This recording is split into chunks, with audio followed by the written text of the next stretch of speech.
America Soccer. Today from RFK Stadium, Fort Lauderdale takes on Team America. Brought to you by Budweiser, the king of beers and proud sponsor of the U.S. Olympic team. For all you do, this Bud's for you.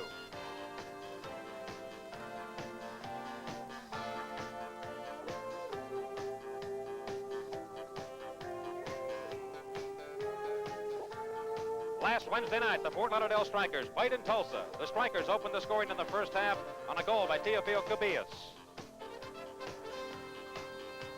But the Tulsa Roughnecks bounced back to tie the game on this goal by Ron Butcher. That forced overtime. And again, it was Butcher to win the game for the Tulsa Roughnecks.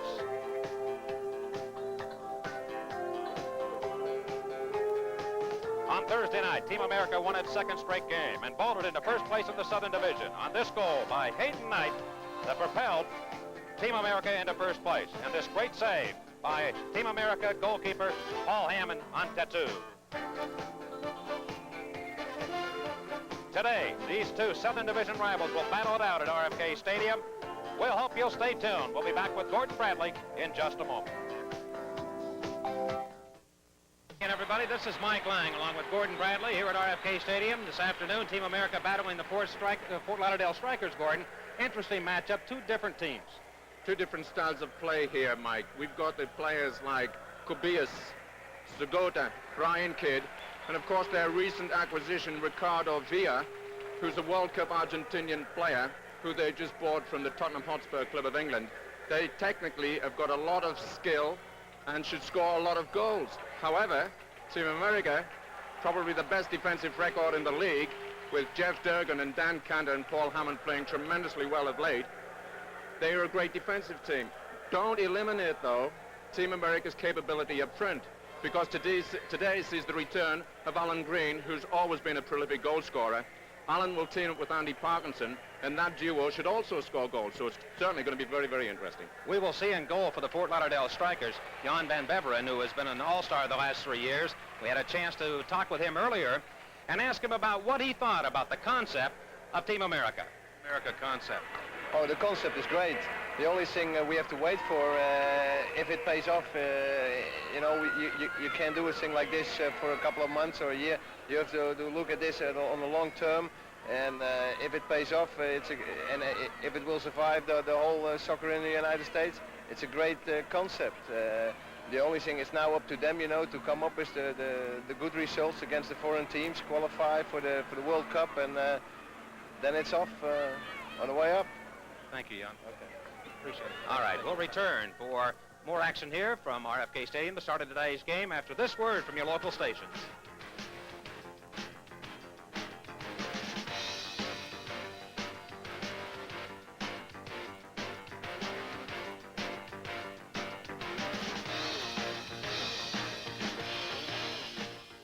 All right, these are the starting lineups for this afternoon's game. The keeper, Jan van Beveren, Bobby Bolitho, Ken Fogarty, Tony Whelan, and Bruce Miller on the back line.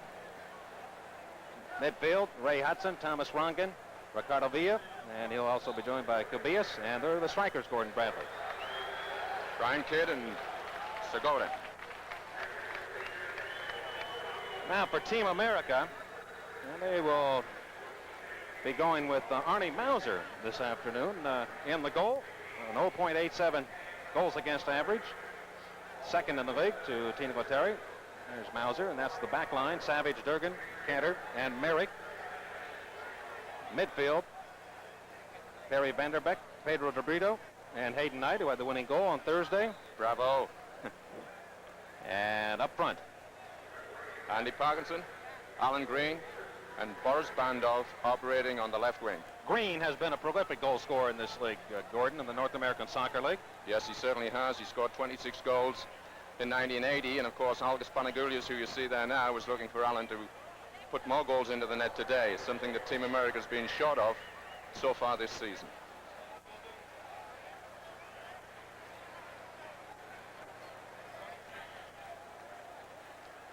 At home, Team America is 2-2. Away, they are 3-2. Fort Lauderdale has yet to win a game on the road this year. They're 0-4. And their record is 3-6. Team America atop the Southern Division Tied with Tampa Bay, both with 35 points, but Tampa Bay has a record of 3-8. That's right. In fact, Team America is the only team that's got a winning record in the Southern Division, 5-4. Arnie Mauser, and then Jan van Beveren. Superb goalkeeper, Mike. Jan van Beveren, a Dutchman, played for the Dutch national team with Johan Cruyff, who many of our viewers will recognize and remember. Dino DiPlacidio will be the referee. Brian Summersby, Greg Fletcher, the two linesmen. We are underway. And Miller. Fort Lauderdale headed up in the air. Fogarty. And controlled now. Foul is called against Fort Lauderdale. Expect a physical game here, Gordon? Certainly physical game, especially after last Wednesday or Thursday's game against Tampa. There was 37 fouls called on Team America. That's a lot in one game. You had to look at Brian Kidd, number 11 for the Strikers, who was injured in the first minute of the opening game, now back. And the Strikers will play it back to keeper Van Beveren. That long kick. At midfield, Kobias, who was the North American Soccer League's Player of the Week this past week. Ronga. And that far side. Blytho now trying to move in deep. And Hayden Knight made a good play to strip it off his leg. Blytho, good hustle there, Gordon, to get it back. Certainly got it back well. Sagoda, a lot of individual stars on this Fort Lauderdale team. And play to the corner. Blytho, again, way in. Vacating that right fullback spot. His cross into the box area and pushed out of danger by Ganter. Good play by Danny Canada. And of course, talking about stars, we cannot say enough about Teofilo Kobias, who was played in 3 World Cup finals. Cantor, Savage, and that ball is lifted long up into the seats here at RFK. Mike, just looking at Ricardo Villa, he played for the 1978 World Cup winning team, Argentina, and scored 2 goals in the final of the English Cup in 1981 when Tottenham won the Cup. So he's come here, a goal scorer, a playmaker, and an excellent acquisition to the North American Soccer League. We are scoreless, just underway here.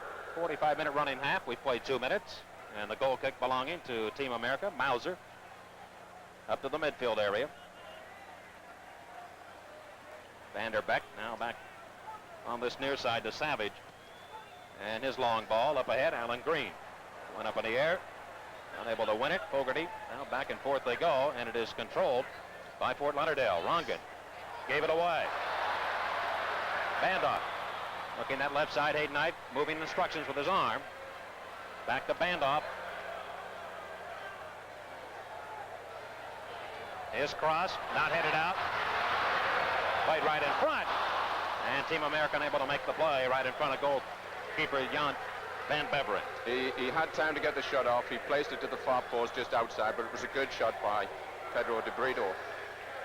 And it's going to have to take a good shot to beat Jan van Beveren. Superb goalkeeper. How would you describe his style, Gordon? Beveren? Yes. I've heard, Mike, that if we can fault him, it's on his lack of coming out to collect the high balls. On the goal line, he's a great reactionary goalkeeper. He's got a tremendous kick, as we're going to see here now, way over the 35-yard line. This is Bruce Miller. Kobias at midfield. And Ray Hudson dummies the ball. Lets it go through to Brian Kidd. Taranga. They've got some space to work with here, the Strikers. And it is deflected. I think we'll get a corner kick coming up here for Fort Lauderdale. Yes, and it looks like Tommy Ronga and Rocky Hudson, as he's known by, are going to be on a short corner kick here, unless... No, decided against it. They've gone the other way, and it will be Hudson taking the kick. Hudson, and probably, Mike, if he takes it with his right foot, he'll make an outswinger, and that's exactly what he's done. To Villa, and he gets a goal, sails over that crossbar. Second one for Villa, high and wide. Well, we played 4 minutes here in the opening half. Mike Lang along with Gordon Bradley here at RFK Stadium. Very hot, humid day. The temperature in the high 80s. And of course, it's good to see Arnie Mauser in goal, and Paul Hammond has been playing exceptionally well, but Coach Alkas Panagoulias has decided today to get some playing time in for Arnie Mauser. Danny Cantor will take that goal kick and play to the midfield area. Crosses the near line. Vanderbeck will have the throw in for Team America. Fort Lauderdale with the ball. Sagoda. Tap it ahead to Kidd. Back to Sagoda. Bronco Segota, Tobias, and they just kind of weave it around in the midfield area. And again, Fort Lauderdale appears to be content to try and look for an opening here, Gordon. Yes, and they'll try to find it there. And we'll have a foul called here against the Strikers. It's going to be a good matchup today. Brian Kidd playing against Team America captain Jeff Durgan. Two very physical players, two exceptionally good players in the air. Jeff Durgan at 6'2", has some height on that back line for Team America. And it's lifted long into that box area. Van Beveridge comes chasing out. He'll roll it near side. Bruce Miller up ahead to the midfield area. Villa off the side of his foot. Cabillas back to Villa. And they try to find some open space on that far side. Can't do it. Hayden Knight. Look for Alan Green, number 28 for Team America. That does not connect. Green running for the ball, has great speed. He'll trap it with his right foot, far side. Green coming. His cross deflected off a striker, and I believe we'll get a corner here in favor of Team America. Of course, we saw Alan Green chasing that ball and trying to get his cross in, forced a corner kick, but Alan Green's here to play today. I can see that, Mike. Alan Green is so quick. He said he has scored a lot of goals in the North American Soccer League. That cross comes in, and a foul is called against Team America. That will negate the dead ball situation. I just thought on that corner kick, Mike, that Freddie Van der Beek kind of slipped when he was kicking. It didn't do what he actually wanted to do. All right, we will take a timeout here from RFK Stadium. No score. We'll be back in a moment.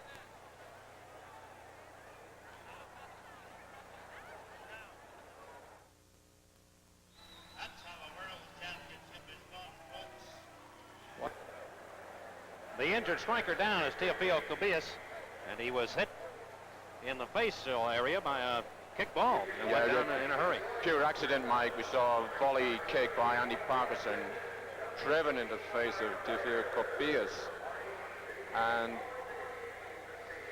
I'm sure he's going to be able to play on. However, he must be feeling the pain of that one.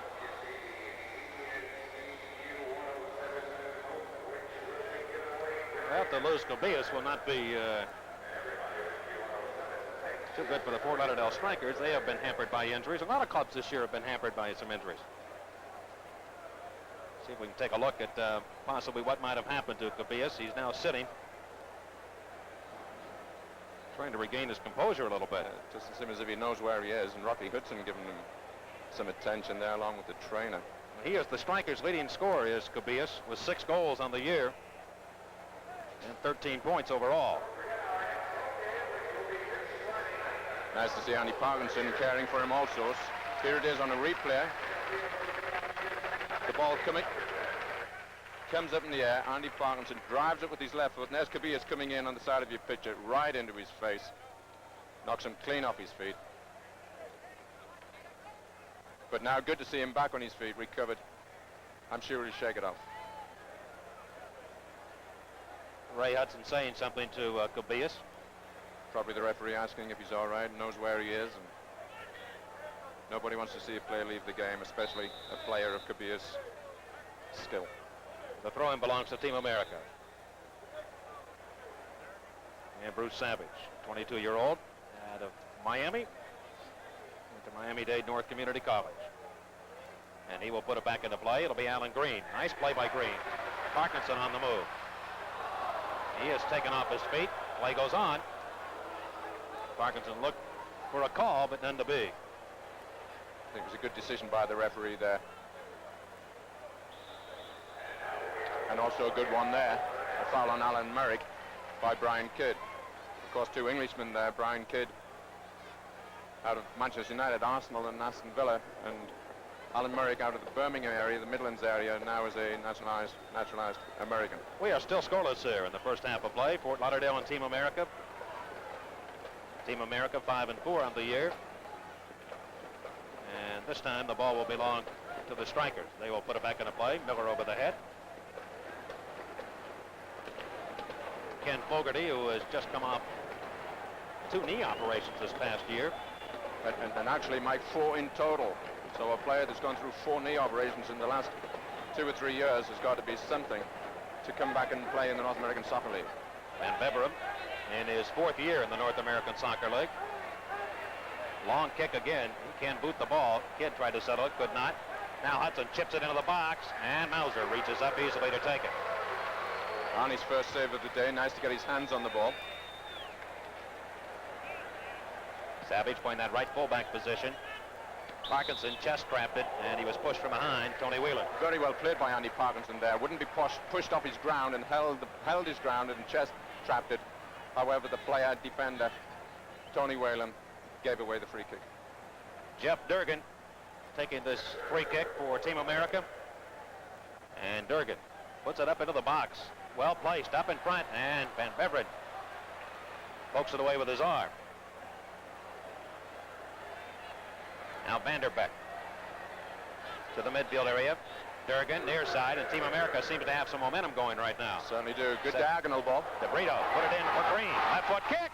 It is in. It's a score. Team America leads 1-0. Alan Green. Boy, is that a well-placed shot, Gordon It Bradley. certainly was, of course. Played some good soccer. Bruce Savage put the diagonal ball in, and I don't know whether DeBrito got a touch of it or not. So, here we see it again on the replay. There's Bruce Savage. There's a defender coming up in attack. Diagonal ball comes all the way over. Pedro DeBrito kind of lets it go through his legs onto Alan Green, who half volleys the ball off the underside of the crossbar, give Van Beveren no opportunity to save. A great goal by Alan Green and Team America. Green is so deadly in around that goal area, and he just got the left foot to it. The answer is, Mike, he's a finisher. Alan Green scored goals all the way through his career, and there we see the reason why. Another look at it. Van Beveren was kind of frozen in his tracks. He had nowhere to go. And here again is Team America. Green. Parkinson is knocked down. Well, he goes on. Vanderbeck is shot. That sailed just wide. And that one was very close also. Barry Vanderbeck hit it just outside the post. Van Beveren, no opportunity to get that one. The goal, Green from DeBrito and Savage. The time, 9:03. So Team America has a 1-0 lead here at RFK Stadium. And again, Savage. Back the other way. Villa will play it to the midfield area to Ray Hudson. A great playmaker is Hudson. Crossfield pass goes to Balaito. Balaito, 7 years in the North American Soccer League. Chips it into the box. Segoda's there, a header, and that went over the crossbar. Segota was in position there, Gordon. Certainly was, and of course there we saw another diagonal ball similar to the one Bruce Savage served over to Alan Green. It's a very dangerous ball in soccer.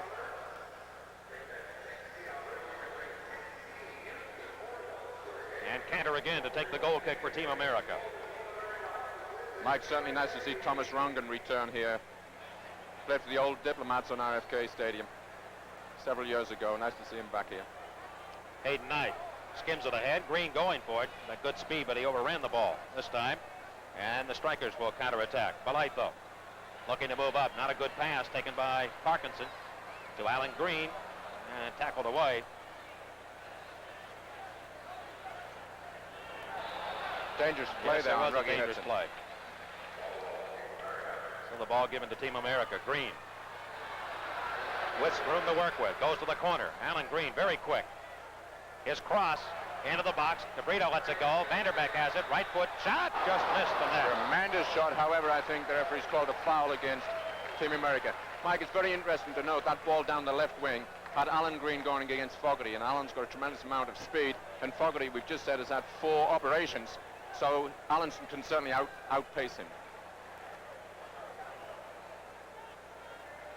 Here is that play once again. Tremendous drive by Perry Vanderbeck outside the far post. Tobias leaded long by Brian Kidd, and it comes to Mauser. Of course, it's Brian Kidd's first game since the first minute of the first game of the season when he was injured, knee ligaments in Vancouver. First game of the season. Savage ahead to Andy Parkinson, giving the ball to DeBrito. Pedro DeBrito, 23 years old. And now Team America has to go back into its own territory and set it up again. Cantor will lead the attack. Cross-field pass might be a little bit too far. It is. And the ball goes over to the striker. Trying to set Alan Merrick free from the left full-back position. Team America leads this game 1-0 on a goal by Alan Green.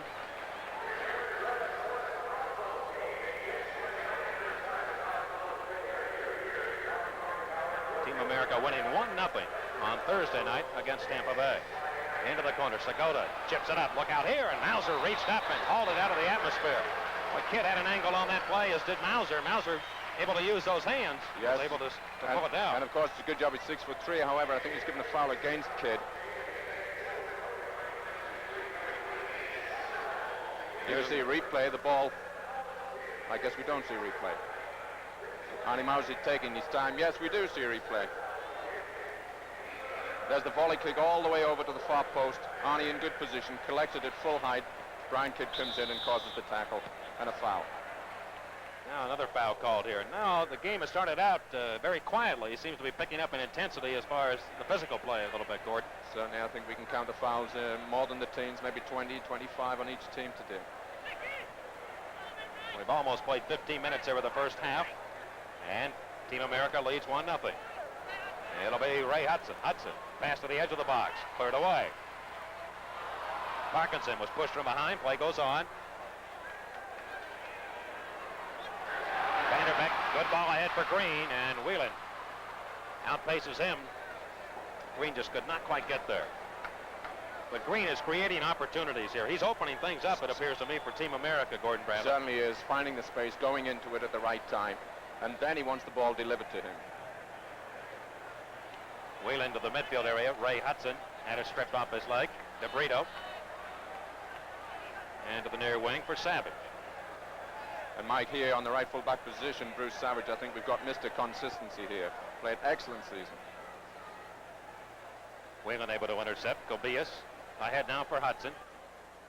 Ran right by Villa, put it into the box. Good play, but Mauser comes running out, and he got a hold of it before Segota could get there. Well, that shows some of the courage the goalkeeper has to have, diving at a player's feet.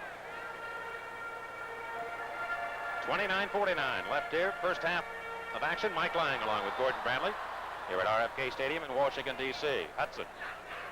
Kick to the head. It's 1-0 Team America. We will take a break right now with the score. Team America 1, Fort Lauderdale 0. We'll be back in just a moment.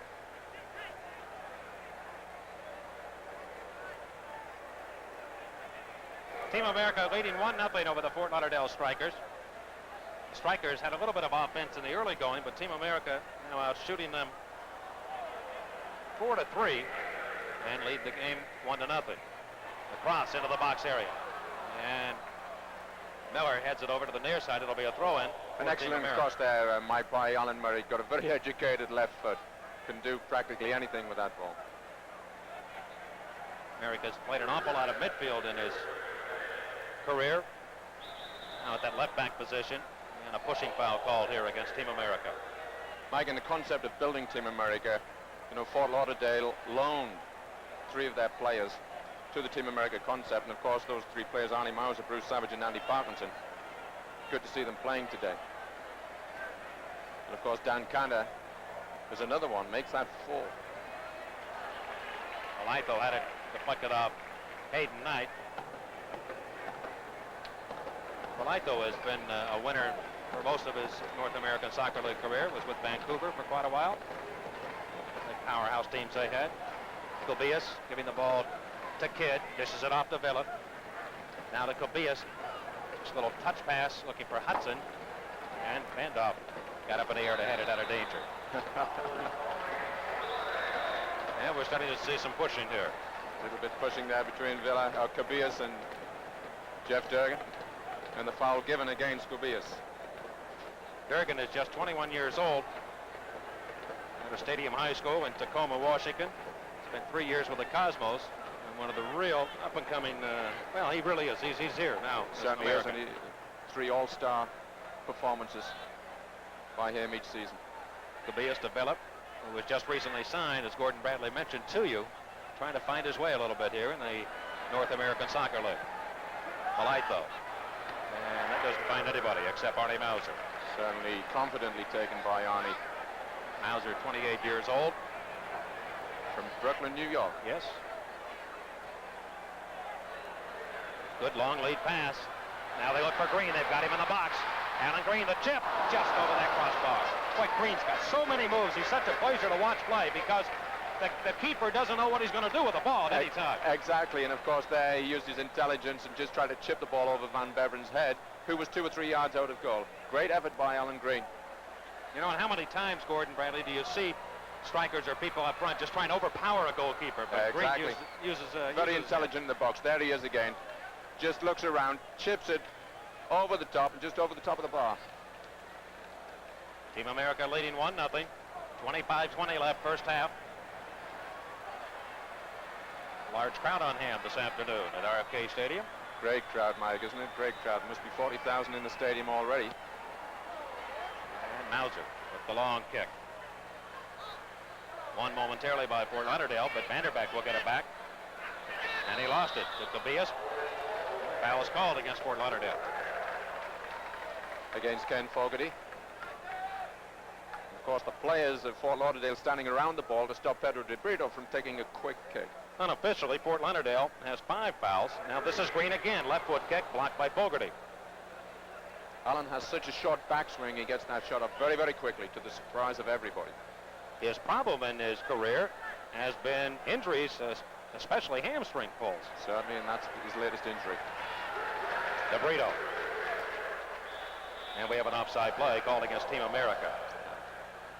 Well, the Fort Lauderdale Strikers come into this game 3-6 on the year. As we mentioned to you, 0-4 on the road and 3-2 at home. Of course, last night, Tampa Bay lost at home. Lost at home to Seattle 4-3. Savage this is couldn't throw it. Now the kick by Rongan, and that's off Mauser. Mauser came out just enough to cut the angle down on Rongan. Well, a rare mistake by Bruce Savage led Rongan in there. Team America counter-attacking, wasting no time.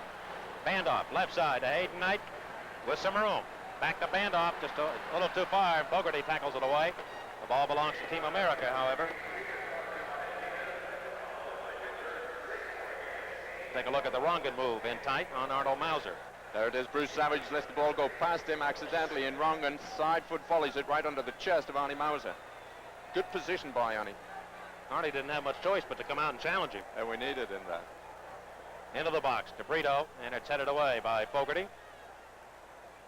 Mike just mentioning, although Tampa lost the game last night, 4-3 at home to Seattle, they gained 3 points on bonus points and are now level on points with Team America at the top of the Southern Division. Good passing by Fort Lauderdale. The man open right side. Balaito coming down, edge of that box. Balaito cross in front. Sakota shot and the save is made. Oh, great play by Mauser. Well, Mike was offside when Balaito released that ball. Kidd, or was it Segota, was in an offside position. Well, they were called offside on the play, but I'll tell you, even hear that whistle, you're not going to stop. And what That's a great exactly play right, by very Mauser. close. There's Balaito putting the cross over. There's Segota it was in an offside position. And back it comes to Mauser. Well, Mauser has looked impressive here in the first half of play. 22:35 left, and Team America leads on a goal by Alan Green. 1-0. The holding call. Balaito. Green, who dummies the ball, lets it go. Fogarty in. Green in a race for the ball. Green. Well, Pleads his case. that sounds a foul on Allen. All right, we will take a break right now. The score, Team America 1, Fort Lauderdale 0. We'll return in just a moment. Very hot and humid here this afternoon. Team America has been red hot. They've won 2 in a row, and they lead 1-0 here. The shots now 6-4 in favor of the Strikers. And at Van Beveren. Mike, very unusual to see Van Beveren let that ball come away from him. Very safe goalkeeper. However, that one did get away. No Team America player there to get the rebound. The foul is called on Team America. Be put back into play. This Fort Lauderdale team going with 4 midfielders, Gordon Bradley, and trying to open up space to Sakota and Brian Kidd up front. That's right. And of course, Brian's taking a little bit of time to settle down because it is his first game again. As I mentioned, of course, with Villa being a new player in the team, it's going to take them time to sink. And now the ball again will go back to the Fort Lauderdale Strikers.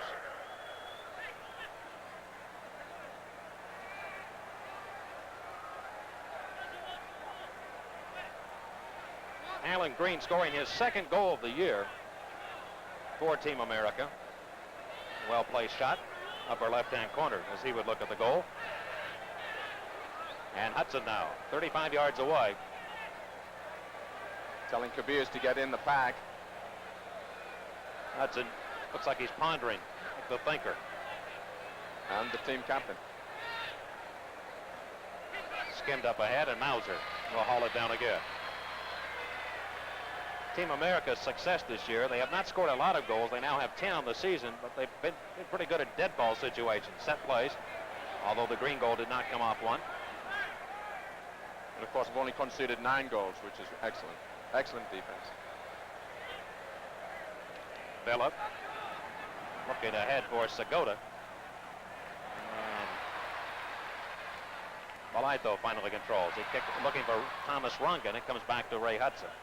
Hudson, 28 years of age, up to the edge of the box. Kidd heads it over. Rungan let it go for Phillip. Heads it down to Cabillas. Rungan, a little trick play there. Tried to knock it back to Cabillas on the give and go, and it's spurred away by Team America. Very strong defensive team. Very strong defensive team. Of course, Fort Lauderdale must be coming here to play because this powerhouse play of Team America has really excelled in the last several games. They work for each other. They try to make each other the best player on the team. They help one another, support each other. It's just tremendous to see this team play, Mike. Tremendous amount of morale on the team. Well, they're well disciplined, and they have some enthusiasm. Yes, they certainly have. Back to Mauser. I know a lot of teams in the league do not want to lose to Team America. No, they don't, and they've done exceptionally well after the first 9 games against. Bandoff trying to move his way around Thomas Rungan of the Strikers. And a foul is called against Rungan. Finally got Bandoff off the ball, but illegally. Here we see a replay of Boris Bandoff on the ball. Thomas Rungan checking. And abandoned him. It's certainly a foul. Boris takes his own kick. No, it's Alan Merrick takes the kick. Merrick off Green. It comes to Hayden Knight. Couldn't get it back to Green in the box. And now Rungan counterattacking with some room. Of course, Thomas wants to do well, coming back to his old field. Parkinson, and he couldn't get the ball to Alan Green. Fort Lauderdale, you know, they move the ball pretty well, it appears, but they can't make that final pass of that play to get things really opened up, it appears to me. Quite true, Mike. And I think that in the early stages here, that Team America seems to want the game more than Fort Lauderdale Strikers. We have 17 minutes left, first half, and Team America holding on to a 1-0 lead. Mauser in goal for Team America, as we mentioned at the outset, second leading keeper in the league. Tino Lettieri of Vancouver, number 1 at 0.79. Cabillas over to Kidd. That left foot kick took off on him from 20 yards. And we will pause right now. 1-0 Team America. Back in a moment. Well, we are back to play here at RFK Stadium, and a corner belonging to the Fort Lauderdale Strikers. Hudson plants it down. Great playmaker. Certainly is. See where he goes with it. Edge of the box. Segota, right-footed and off the line by Hayden Knight. That saved the goal. Well, certainly Hayden Knight was in the right position. That's the position he's supposed to be in on a corner kick, and cleared that ball. It was a certain goal if he'd missed it. Arnie was beaten all the way on that kick. Well, we'll take another look at it. Here Rocky puts the ball over. An outswinger. Side volleyed by Segota. There's Arnie dives. Couldn't have gotten it. Hayden clears off the line. Excellent save by Hayden Knight. Covering that far post. Went to Marquette University, did Hayden Knight. Segota has 4 shots already here in the first half. And it is played back into Fort Lauderdale territory. And Beveren and his team trailing now 1-0 against Team America. Might be interesting for the viewers to see that on a corner kick, in most corner kicks, each full back should cover each post, and the sweeper, if they play with the sweeper, should be 2 yards off the inside post or the first post, and the goalkeeper about 2/3 the way across his goal. Malaito left puts that one wide left, and the goal kick will belong to Team America. Well, Team America with Alan Green and Andy Parkinson teaming up gives them a little bit more of an offensive threat. They seem to work well together. They do, Mike. They certainly seem to be more prolific up there. They're chasing balls. They're turning 50-50 balls into good balls. And Alan and Andy seem to play very well together here. This is Andy Parkinson with Whelan chasing him to Alan Green. Green, number 28. Lifts it back to the midfield area. Bit of a stray pass, that one. I think you could say that. Jeff Durgan, and an offside play called against Team America.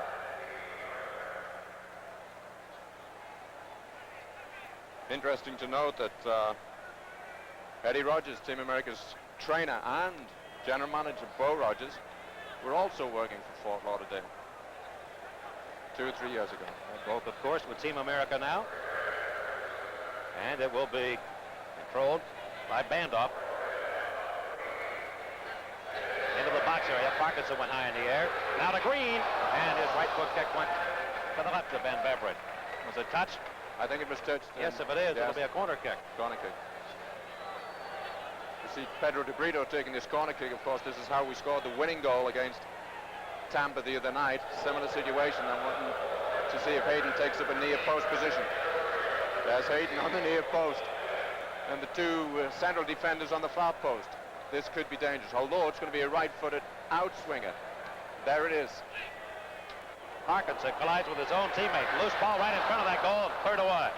De Brito with some room. Rongan blocked it nicely. He tried to cross it back in, almost a second attempt on a corner kick because everybody was away from it. Certainly a lot of danger on the first one. Harry Vanderbeck along the line. Puts it to the near post, and Balaito cleared that away. Bronco Segota.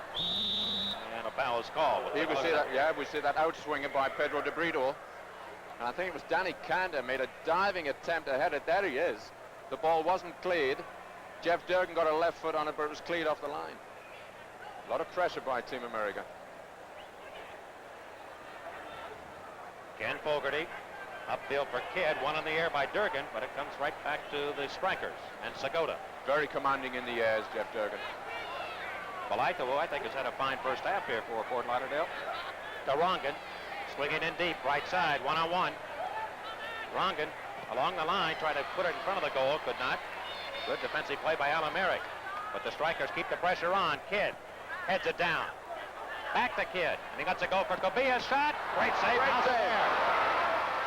Fine passing by the strikers. A better save by Artie Mauser. Great shot, great save. That'll bring them alive here at RFK Stadium in Washington, D.C. Great excitement there. Great excitement. Mauser now with 9 saves here in the first half unofficially. And that might have been his best one. No question about that, Mike. Cabilla's got all of a right foot to it, and he really Drilled it. pulled the trigger. And Mauser lets it go. We'll take a look at it again. And there's Cabilla's drove the ball. Arnie Mauser made a reactionary save, stopped the ball from going into the net. A great save, but a great shot by Cabilla. We have just over 10 minutes left here in the first half. Team America still holding on to a 1-0 lead. Goal coming in the 9th minute of play by Alan Green. Foul by Ken Fogarty on Andy Parkinson.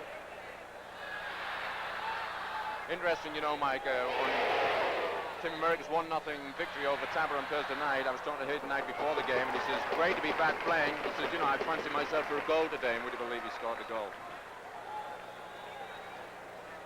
Well, he was out for 9 weeks. And coming back, putting the squad, of course, in the first place in the Southern Division. This is Vela. Ahead for Cabillas, who has had a strong first half despite not scoring. Certainly has. Cabillas again, back with the ball.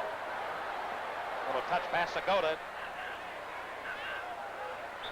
Now to Hudson, and a foul will be called here. It's against Team America. Oh, my. Emperor seat up here as Durgan comes after one of the strikers. And we may see some folks out of this game. Well, certainly the first Team America player to get in there is always Jeff Durgan. Try to part the players away. We don't want any violence on the field. Of course, Durgan appealing to the referee, saying that Segota stomped on a Team America player. I do believe he's ejected a player with a red card. That is Jeff Durgan.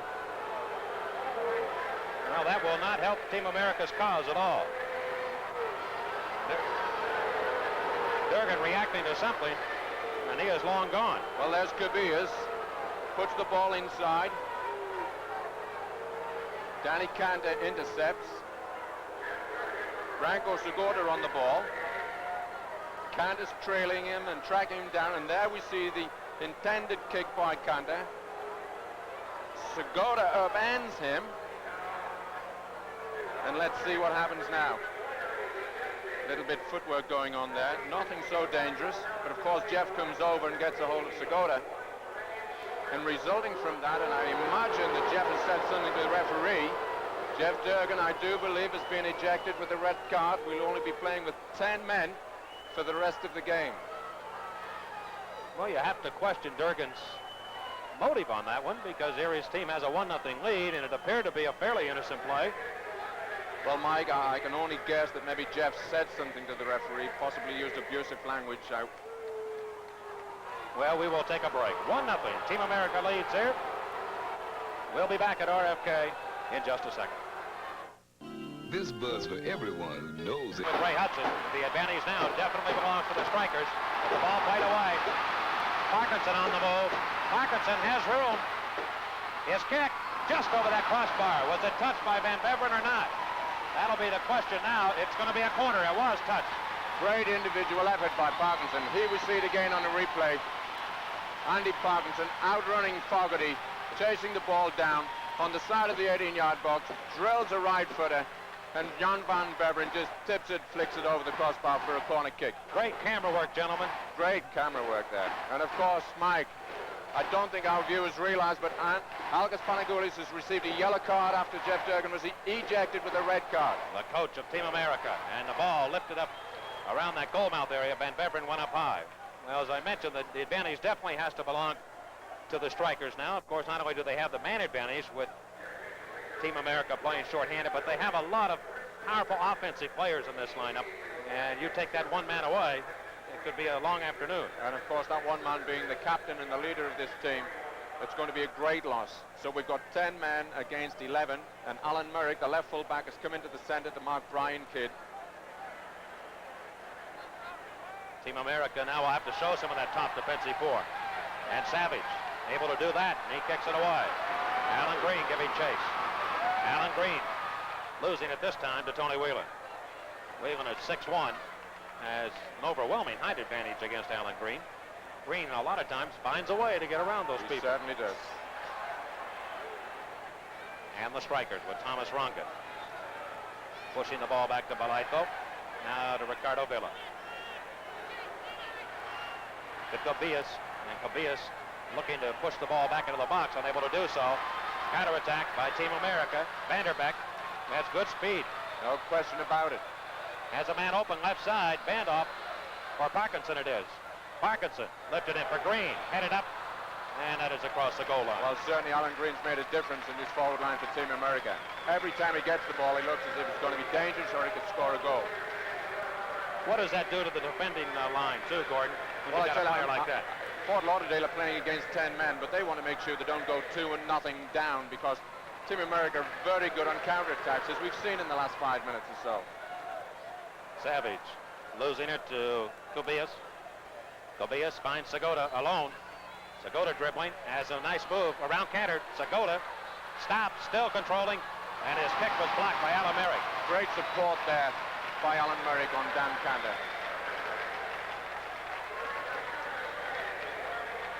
Segota throws it in. Cabillas trying to move it around Vanderbeck. Foul's called against Perry. Well, Vanderbeck, 23 years old. Seems to be injured. Holding his ankle.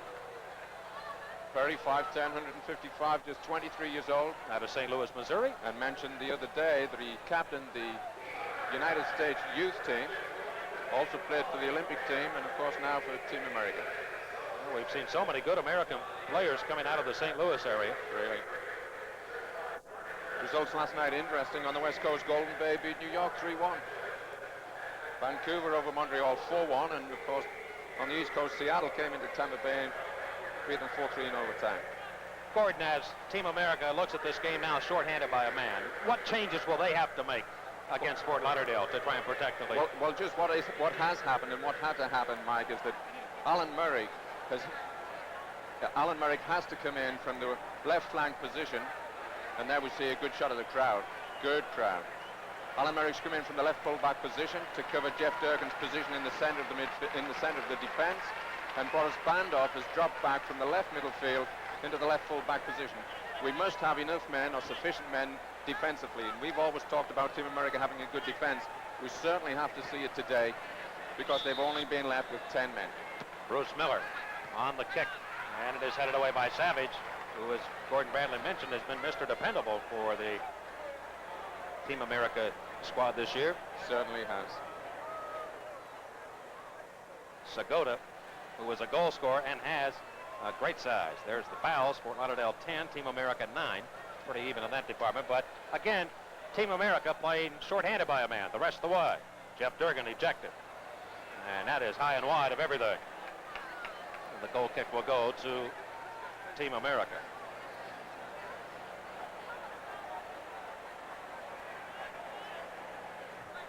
We have 5:37 left in the first half, and an Alan Green goal for Team America has them in front 1-0. And I should think, Mike, the second half might take its toll regarding fatigue, exhaustion. It's a real humid day, close to the 90-degree mark.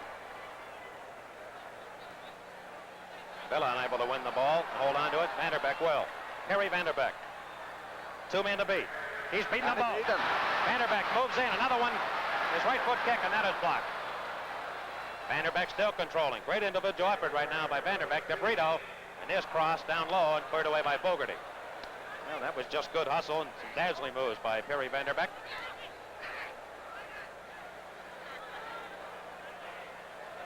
And again, his work rate has been just outstanding here in this first half. Tremendous work rate by. Here's Green with some room. Made a move on Fogarty. Malito came back to cover up, though. Green is doing the job on Fogarty one-on-one. Very dangerous there, and of course Malito did well to come back and take the ball away from Alan Green. I like the matchup, especially for Team America, where Alan Green's going against Ken Fogarty. Certainly got him beat for speed. Segota again, he finds some room. Segota moves into the box. He got around Savage. The ball played across that goal line, and I think a corner now. No, it isn't. It's going to be a goal kick. Certainly good defense on that play. Here we see Alan Green putting it through the legs of Fogarty, and Bruce Miller coming back, recovering, and getting them out of danger with the pass back to Jan van Beveren.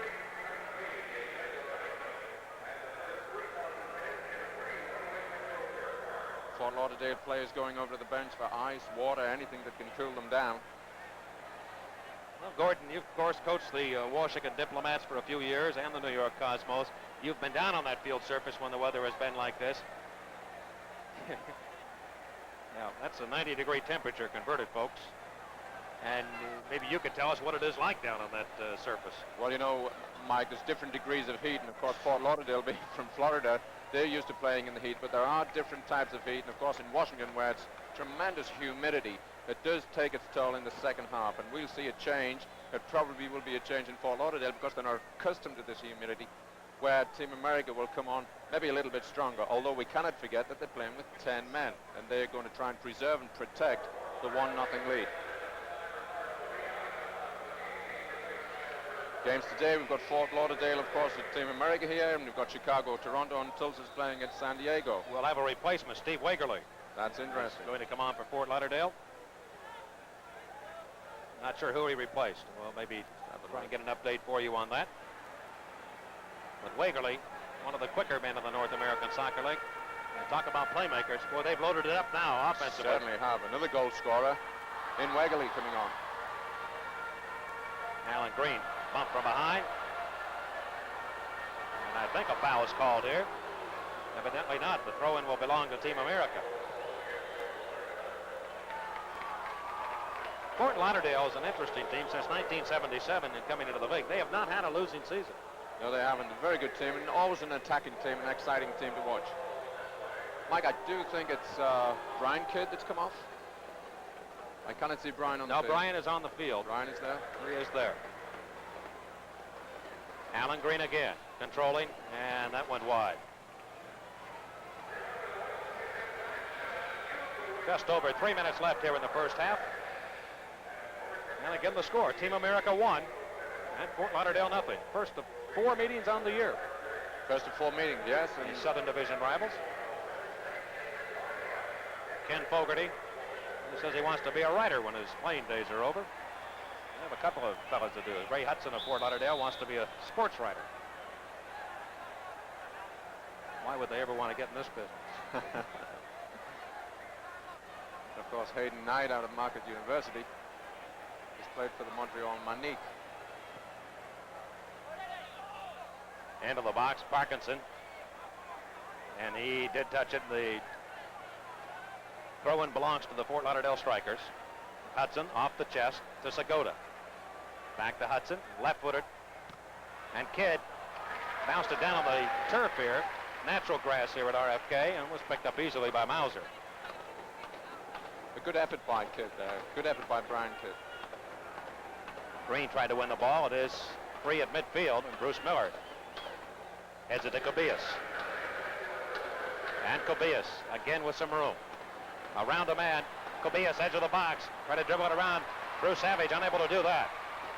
And again the counterattack for Team America. They waste little time. To Alan Merrick. Long ball ahead. Green's offside in the play. Way behind the defense.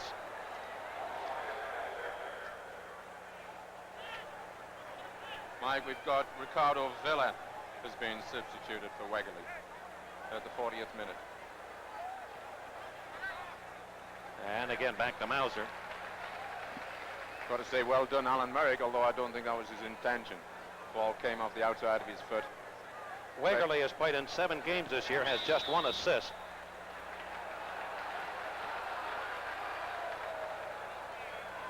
And we'll do it over again. They'll bring it back as Team America will take possession.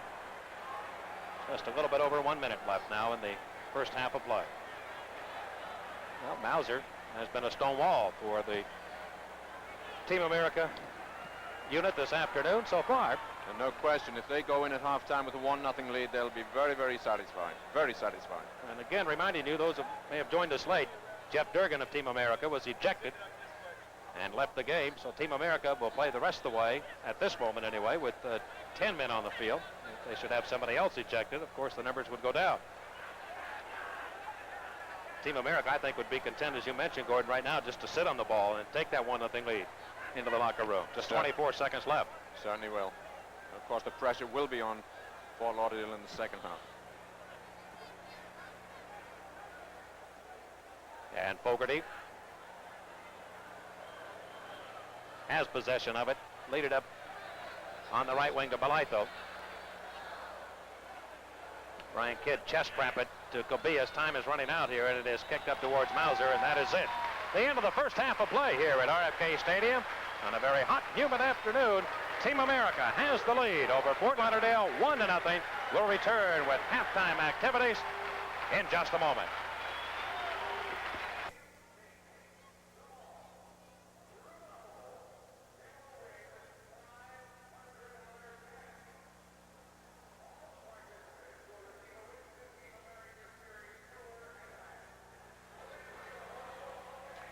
Mike Lang along with Gordon Bradley back here at RFK Stadium in Washington, D.C. Team America battling the Fort Lauderdale Strikers this afternoon, and Team America leads the game 1-0 on a goal by Alan Green, who just returned to the lineup after being out quite some time with an injury. His second goal of the year. DeBrito and Savage assisting, and it is the only goal of the first half. Of course, Team America losing their captain and defender Jeff Durgan, and they'll be shorthanded the rest of the way in this game. Certainly will, Mike. It's going to be a defensive battle in the second half, although this Team America playing with such enthusiasm and intensity. Fort Lauderdale's going to have all the work cut out to get back into this game. Alan Green, of course, scored a wonderful goal. It's nice to see him return.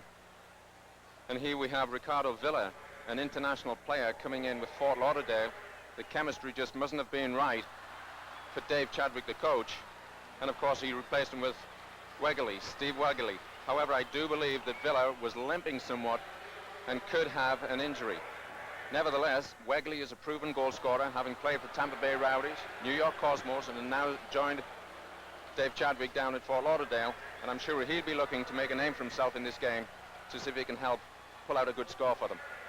All right, some of the large crowd here at RFK Stadium this afternoon. Again, the score. Team America leading 1-0 at halftime. We'll have halftime comments after this from your local stations. Team America trying to win its third straight They had the only goal, of course, by Alan Green in the first half. Fort Lauderdale played very well, and I thought Mauser, coming in to play goal for the Team America squad, played very well in the first half. Arnie Mauser, of course, Mike, has been outstanding. And, of course, this Team America, I cannot speak so highly of them because they're working with so much enthusiasm. They keep coming forward, and any team that comes to play Team America, they've got to be on their toes because they're physical, they've got a lot of power, and, of course, they've got a lot of skill, as we saw in Alan Green's goal. The chemistry just isn't quite right for Fort Lauderdale. David Chadwick's got some great individual players, but it takes 11 players to make a team. And although they've been dangerous, Team America shows that they want this game more than Fort Lauderdale. That's noticeable to me. Gordon Bradley, looking at the loss of Jeff Durgan, and we talked about it during the first half. How much of a factor is this going to be in this game? It's got to be a factor, especially in the second half. However, the heat and the humidity could neutralize Fort Lauderdale. But the second half, to get on equal terms, they've got to push forward. Alan Merrick has come in to take Jeff Durgan's place. But who really can take Jeff Durgan's place? Not only a leader on the field and off the field, his climbing ability in the in there and his power with his head is unbelievable. And we cannot really replace Jeff Durgan. So we've got to be really on our toes, on our mettle, to keep out these Fort Lauderdale strikers the second half. Of course, the only goal of the first half was scored by Alan Green, his second of the year. And we'll have an opportunity to take a look at it right now. Well, there we see the ball coming over.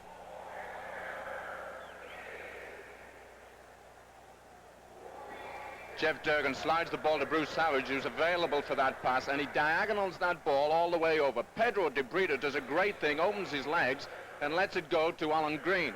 Alan Green shoots it on the half volley off the underside of the crossbar. Jan van Beveren just didn't see it. It was a great goal. Well-placed shot by Alan Green. Well, we'll have more here from RFK Stadium. The start of the second half coming up after this word from your local stations.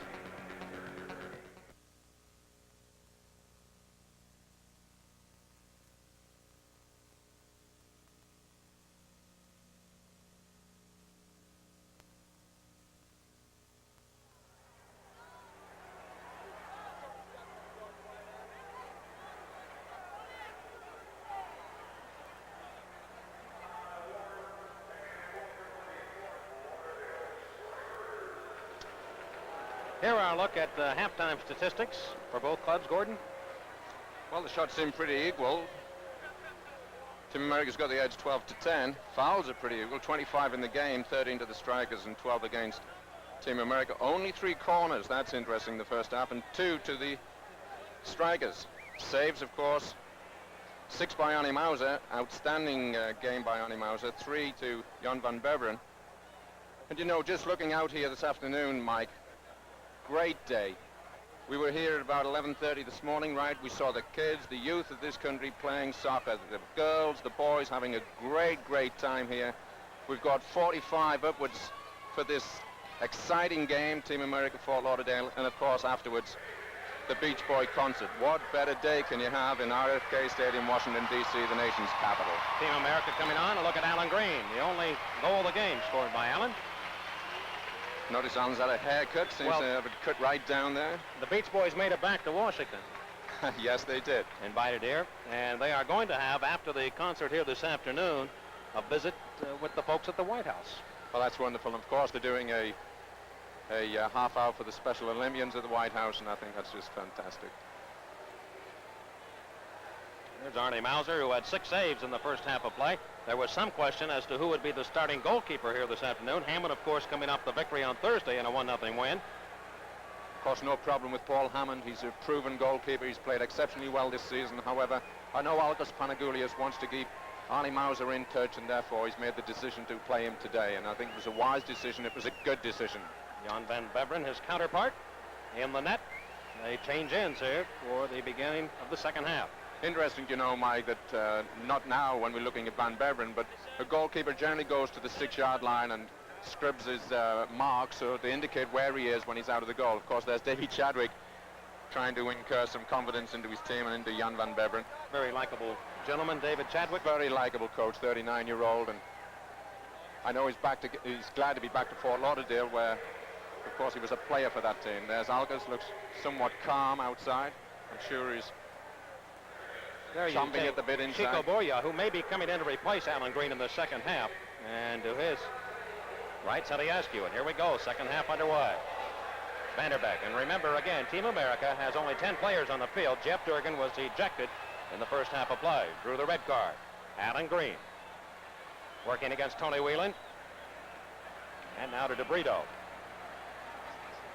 Pedro push it over to Vanderbeck, who has had a strong afternoon for Team America. Vanderbeck to Green.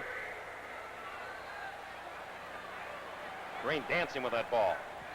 And now chipped up into the box.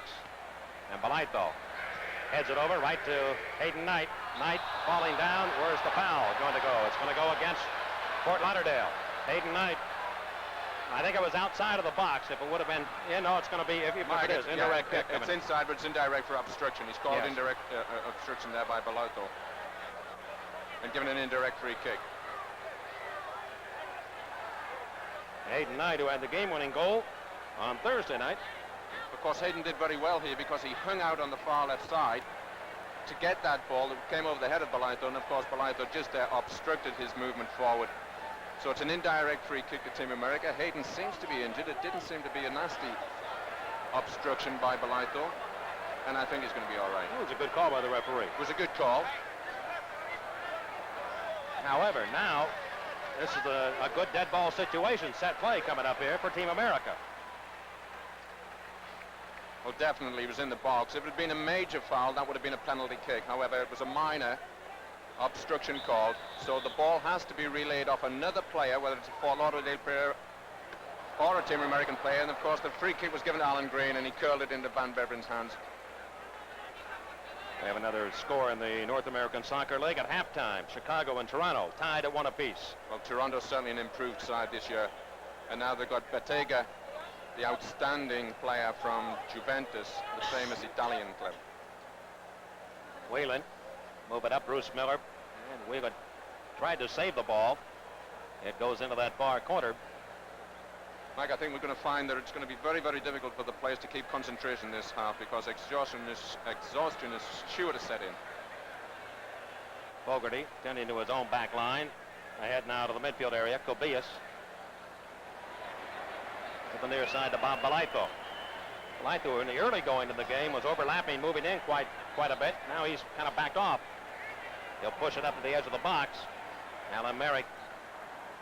Well, this is very interesting to note, Mike, because Team America is playing with 10 players. Alan Merrick, who was left full back for the team, is pushed in to the center of the field to take Jeff Durgan's position.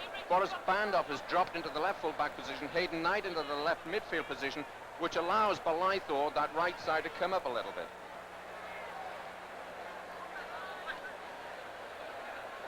And Bandoff trying to protect the 1-0 lead. Look for Alan Green. That went right by. And Whelan, 30 years old. Up ahead now, Bruce Miller tried to storm his way by Alan Merrick. Excellent tackle by Alan Merrick. Very experienced player. And Savage again, that defensive unit of Team America again. Mr. Consistency. Coming to the top. No question about it. Of course, Arnie allowing the players 10 to 12 seconds rest. Mauser with that left foot. Hayden Knight will try and win it in the air. Balaito is the man that did so for Fort Lauderdale. Kobias, long pass up in the box for Brian Kidd. Push it out nicely to Miller. He'll look for the cross. He'll put it into the box area. And Bandoff, again, covering up his own end of the field. Got it back to the midfield area. Fort Lauderdale trying to put some sustained pressure now and go for the tying goal. Kobias to skim it ahead, and it went right by everybody to Mauser's hand. Tremendously skillful player, Kobias. And of course, their top goal scorer with 6 goals, 13 points in total. DeBrito Parkinson. Andy Parkinson leads the way for Team America with 5 points. They have not been a big scoring club during the course of this year, but they are 5-4, and their mainstay has been defense. They control the ball. DeBrito. Naturalized citizen of the U.S.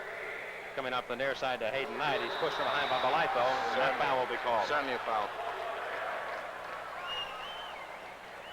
What is it going to take for Fort Lauderdale to get back in this game, do you think, Gordon? Are they just going to have to storm and push forward as much as possible? Well, there's lots of time to go yet, so they're having to go off their strategy as set up by the coach. However, they have to put some pressure on them at some time.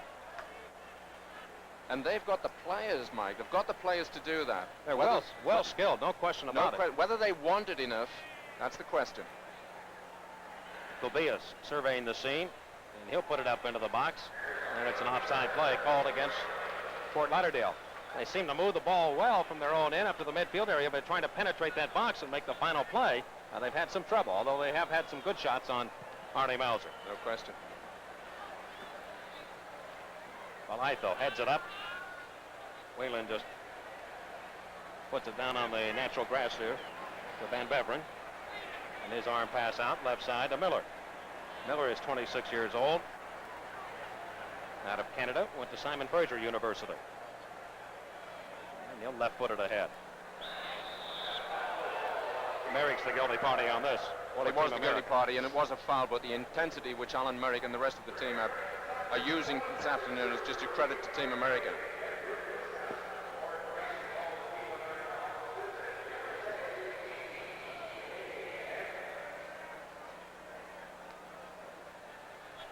Thomas Rungan leaving the ball at the midfield for Steve Wagerly. Wagerly replacing Ricardo Villa in that first half of action. And Miller's unable to trap it. And again, it goes to Team America.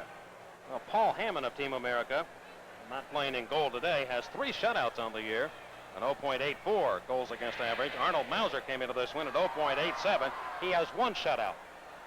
So Team America already with 4 shutouts in the early going in 9 games. Alan Merrick.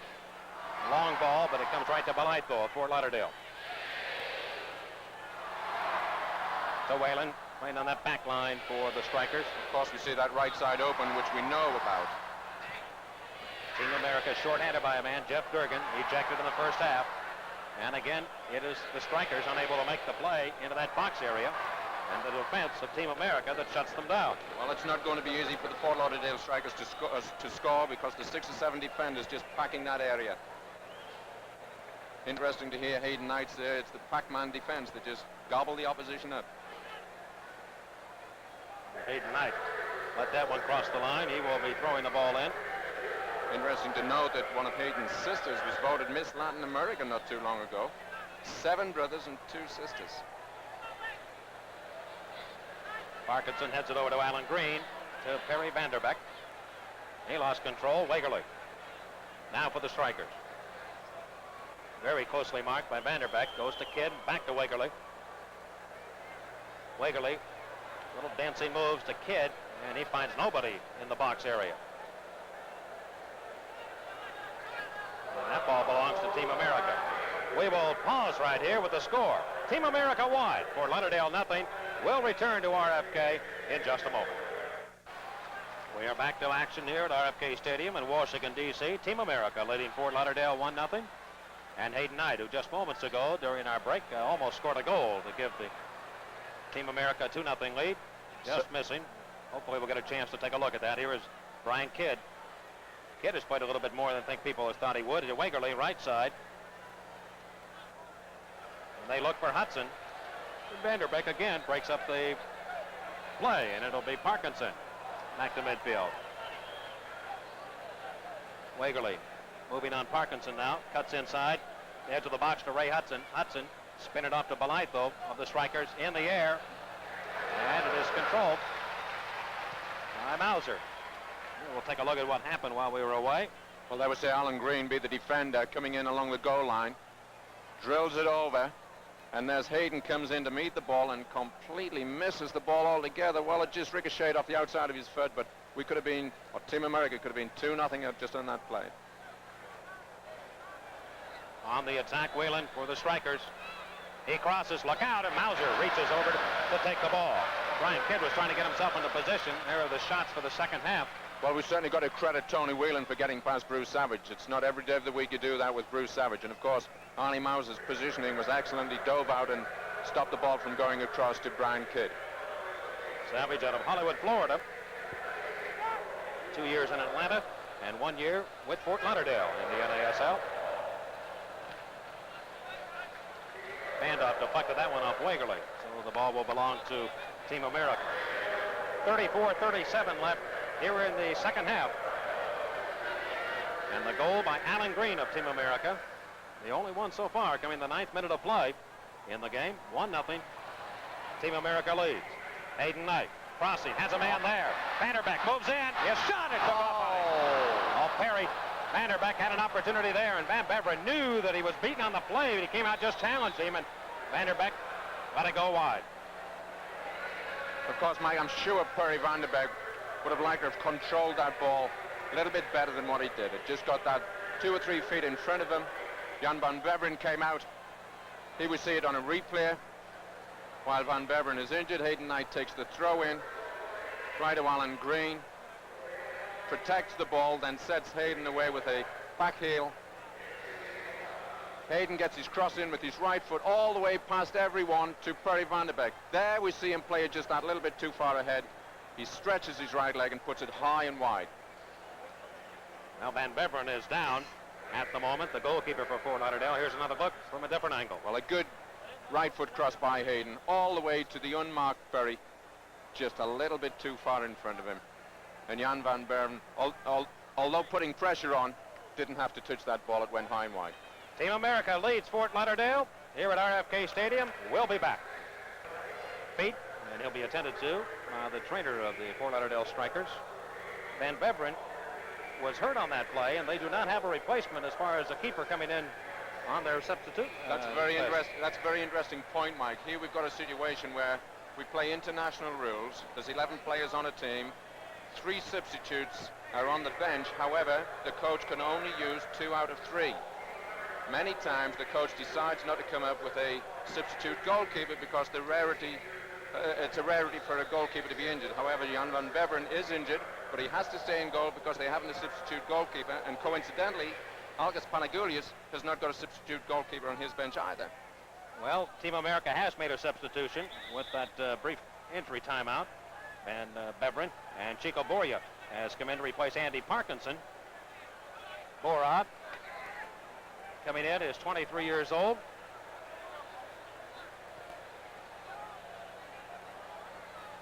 And still, Team America short-handed by a man as Jeff Durgan went out of the game in the first half of play. Vanderbeck giving chase, and it crosses that far side. And credit to Andy Parkinson, played an excellent game, teamed up very, very well with Alan Green. Let's see if Chico Borja can keep up the good work. Green coming off the injury with the hamstring. Still in there. We had expected him maybe to go out of the lineup. Borov to replace him, but that was not the case. We are now down to 33 minutes and 10 seconds left in the second half of play. Mike, not so easy to play on this field. RFK has got the football team, the Federals, playing. Of course, as you can see, a lot of grass off the field. It's a hard field. The ball bounces, and it's difficult to control many times. I'm sure Perry had that problem a little bit earlier on when he tried to control that cross by Hayden Knight. Cantor with that goal kick up ahead to the midfield area. Bruce Miller to Branko Segota. Segota can't find anybody. And Bandoff looking up for Bora, and it's not completed. Fort Lauderdale again with that extra man, and this will be Merrick guilty of a foul, knocking down Kidd. Oh, and Kidd's now fouled Merrick. A favor. Totally unnecessary. Totally unnecessary. Brian Kidd, he got the foul and then went and tripped up Alan Merrick. I should think it has to be a card. Not a red, but certainly a yellow.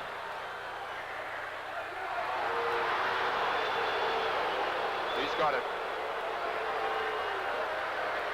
Dino de Placido, the referee, has issued the yellow card.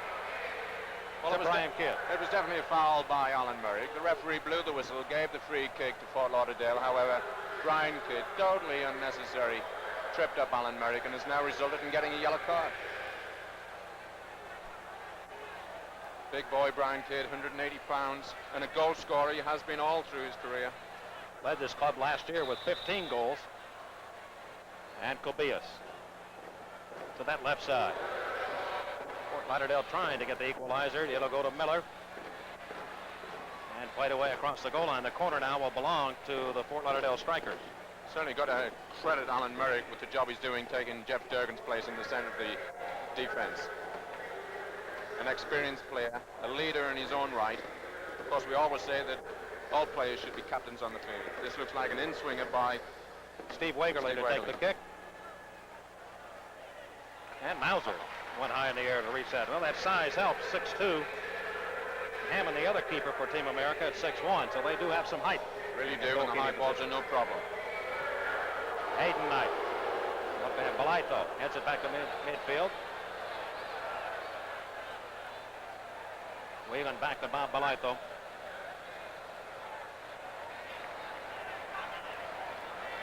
And now Fogarty.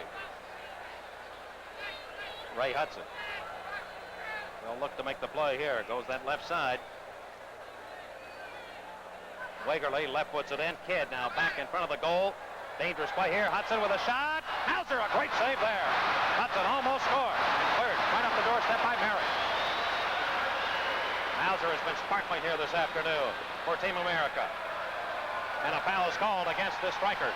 The ball will go to Team America. Well, we've certainly got to credit Rocky Hudson for that effort there, but we've also got to credit Arnie Mauser for a tremendous save. Although he didn't completely make a save, the defenders were supporting him and they cleared that ball. Here we see a replay of it. Wegerly crosses the ball all the way over past the goalkeeper, over the far side of the goal. It was headed back in by Brian Kidd. Rocky Hudson comes onto the ball, controls it with his body, and there he hits the shot just to the right-hand side of Mauser, who makes a great stop with his right hand, doesn't quite get a hold of it, and then is cleared by the defenders. We're back to live action. Harry Vanderbeck of Team America to put it back into play here in Fort Lauderdale territory. Bora will chase after it, chips it up in the air, gets his own pass back, and a dangerous play called there against Team America. Certainly dangerous play by Chico, but very skillful player. He's a joy to watch, very exciting, and can take on players. Of course, loaned from the Cosmos, where he started the last 2 years.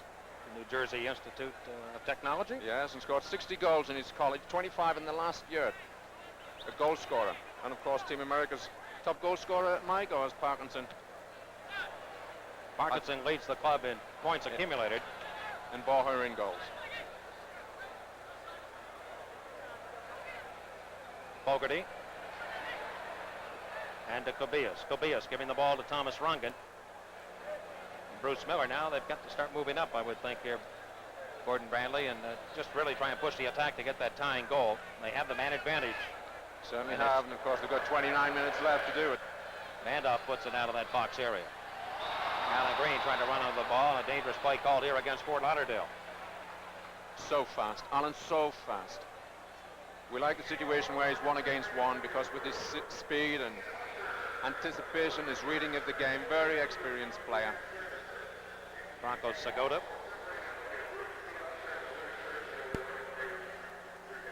Dan Canada going to take the kick. Dan's out of Penn State.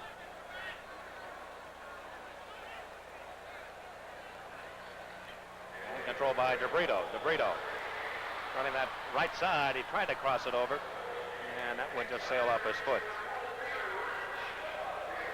Coincidentally, Mike, Dan Canada, runner-up as Rookie of the Year, but he was runner-up to Pedro DeBrito. DeBrito is 23 years old, 6'1", 170-pounder. Team America has some size on this club. Yes, they have. Van Beveren lifting the ball to the midfield area.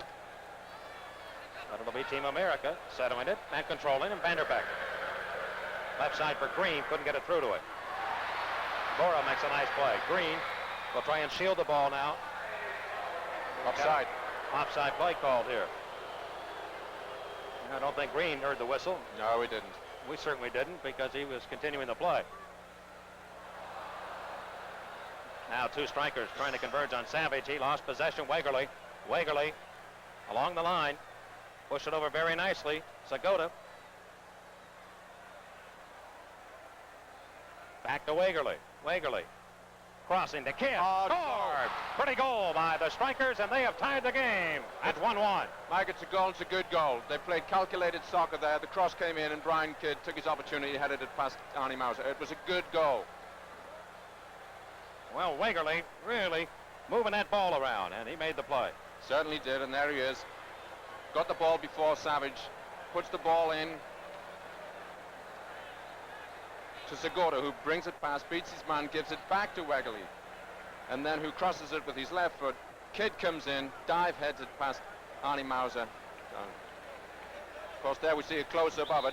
Outside of the right foot pass to Segota, brings it inside, and where he does it, turns it back and gives it to the unmarked Wegerle. Wegerle's cross follows, left foot, and there Brian Kidd finishes it off. Very good goal. Alan Green moving into that box area, and it's right away to Van Beveren. I want to say something on that last play. For the first time in a while, we saw two Fort Lauderdale players really go after the ball in that corner. They had the man advantage, and it appeared they wanted that ball. Yes, they did, Mike, and it was a good goal. We cannot take anything away from Fort Lauderdale. Balaito in a 1-1 game here in the second half. 26 minutes left in regulation time. Ray Hudson controlling for the Strikers. Let's see if that goal gives them a big lift. They can put the pressure on. Wegerle again moving it around well to Hudson, the Kidd. And a foul is called against Fort Lauderdale in the box. Well, certainly in the last 2 or 3 minutes, Fort Lauderdale have played some tremendous soccer. Controlled soccer, short passing, and of course finished off with 2 shots. However, that one, a foul was given. The official time of the goal by Kidd at 62:46. And it is Kidd's first goal of the year. So he comes back to make an impression after being out since the first game of the season. No question about it. Of course, there's 2 players that's responsible for the goals. Alan Green coming back after hamstring injury, scoring the goal. And Brian Kidd scoring a goal after being out for several weeks. Foul has been called against the Strikers. Knocking their own into the field. Well, it's a new ball game.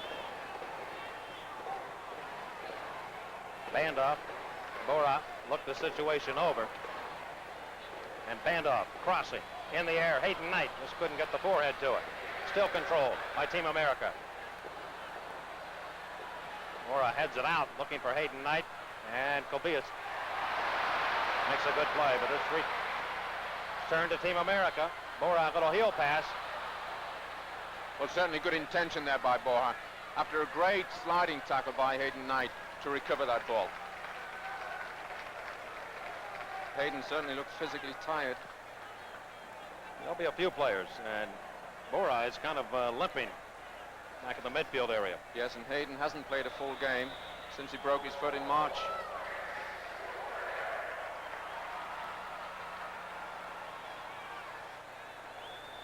Team America will gain possession here.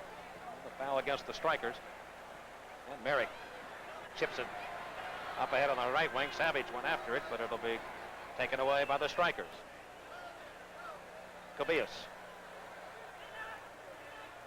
There's a man open right wing, and he's got Balaito in stride. Bob Balaito motioning for somebody to come across. He'll move it to the far post area. And Arnold Mauser, but we have an offside play called here against the Strikers. He's trying to get somebody to cut in from that left wing. We have a 1-1 game here at RFK Stadium. Certainly, the game slowed down just a little bit, and of course the pace couldn't be kept up in this 80+ degree heat. DeBrito, nice chip, left side Bandoff.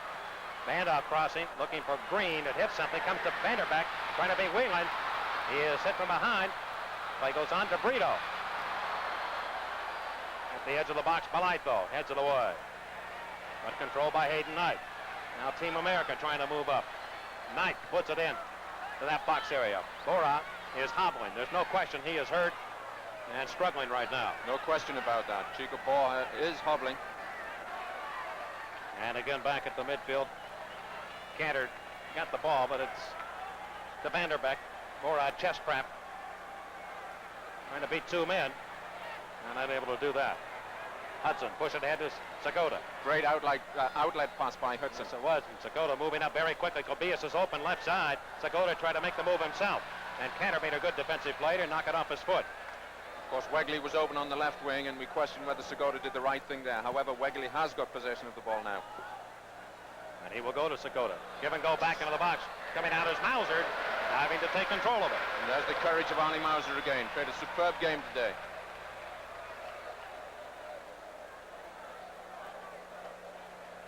The heat's taking its toll. Yeah, we've talked most of the contest with Durgan out. The effect of being shorthanded. And Fort Lauderdale coming on here in the second half of play to tie the game.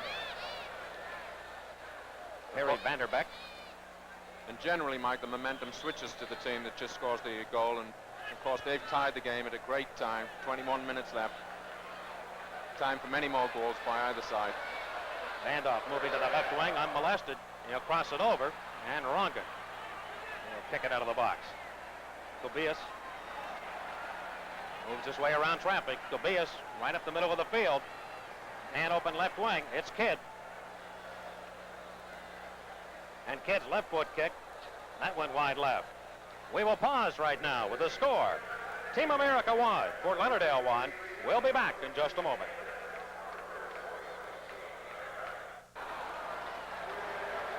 We are back to live action here at RFK Stadium, Washington, D.C. A look at the score, and the corner kick will belong to Team America right now. The near side corner, and it will be Pedro De Brito to handle it. Of course, Mike, he was the substitute being made. And Chico Borja, who has been noticeably limping, is being replaced by number 13, Tony Crescitelli, Tony C. Out of North Adams State. Has not been able to get a goal this year. He certainly had a lot of opportunities, leads the club in shots. And we're back to play. Short little pass into Vanderbeck. Vanderbeck with room. And his kick went wide of the net. Almost looked like the play was stopped. It was. It was stopped. Yeah. Yes, it was stopped. The referee is back here converging and having a discussion with his linesman while the play was going on. The corner kick will have to be retaken. The referee didn't indicate the play should start. Mike, interesting. Tony Crescitelli out of North Adams State, Division III college. He was top goal scorer in the nation 2 consecutive seasons. De Brito, good look at him.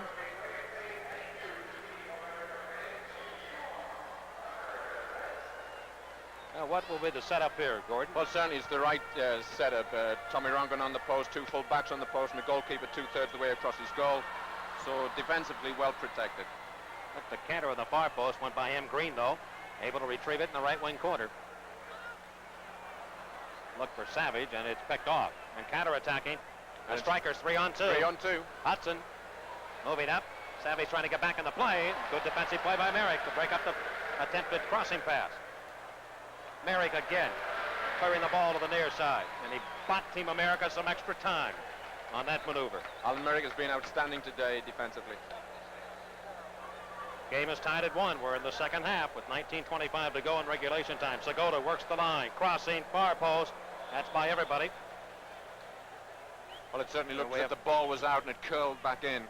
Referee's given a goal kick. That is going to be the call. Now time is being called again. We're going to have another replacement coming up here on the strikers' side of the field.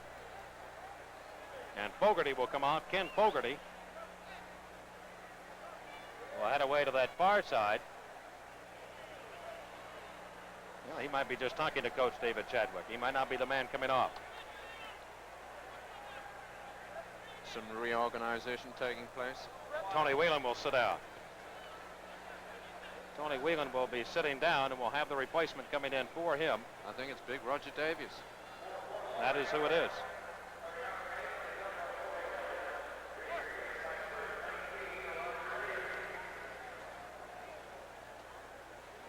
Well, obviously, Mike, I see Thomas Rongan and Ken Fogarty going to play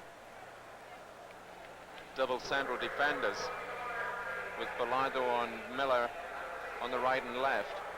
This allows Branko Segota to come out from being a front striker to a midfield striker and playmaker, because Roger Davies, who everyone remembers playing for Seattle and being a goal scorer, teams up now with Brian Kidd. This will be interesting because both are English players and accustomed to many high balls, which is the type of soccer we see in England today. A lot of high balls and a lot of head balls. So we've got Kidd and Davies as a double striker now for Fort Lauderdale. And certainly now, when you look at it with Durgan out of the lineup, this is would be a little bit of a, well, there's a weakness for Team America. Alan Green. Play goes on. We have an injured player at midfield. Green went down also. And the midfield area, Vanderbeck is the man down. I think the referee quite wisely stopped the play immediately. Sometimes he lets the ball go out of play before he stopped the game, but Perry Vanderbeck looks... Is it Perry? Yes, Perry Vanderbeck.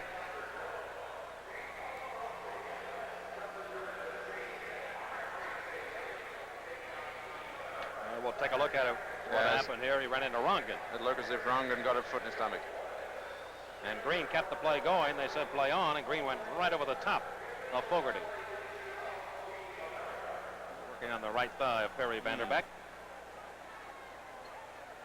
Eddie Rogers, the trainer for Team America.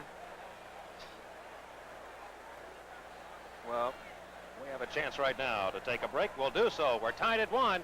We'll return. Live action here at RFK Stadium in Washington, D.C. Thomas Rongan just guilty of a foul for the Strikers. And the free kick going to Team America. They have not been able to score since the 9th minute of play when Alan Green cashed in.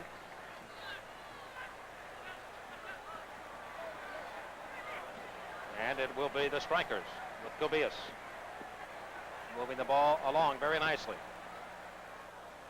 To open space left wing. Sagota's the first man there for the Strikers.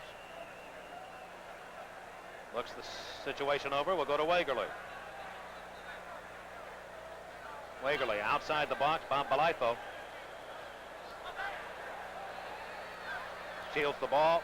They move in on him, and a good tackling play there by Merrick to push it back to midfield. The Strikers again with a handle on her. Wagerly. Edge of the box. Hayden Knight.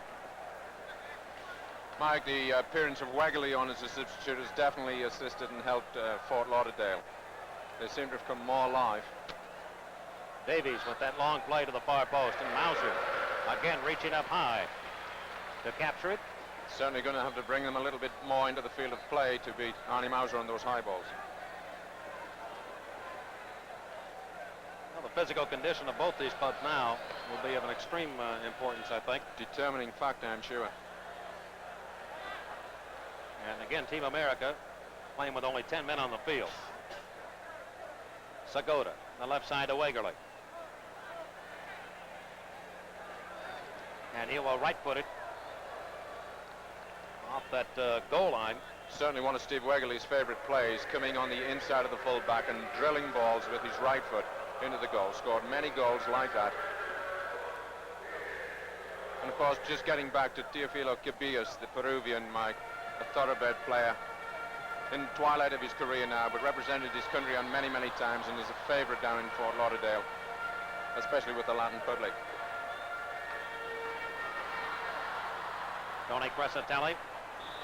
He knocked it down across the line. The throw-in belongs to the Strikers, and Ronga moving it to Fogarty. Green putting pressure on Cubillas. It comes to Ronga.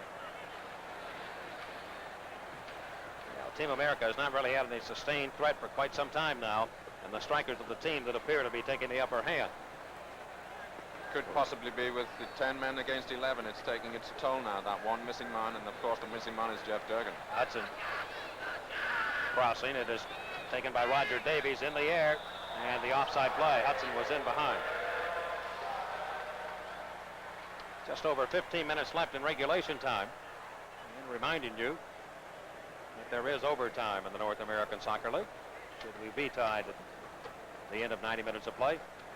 And then, if it's still tied, our favorite shootout. There'll be some tongues on the natural turf here if we go to that, Gordon.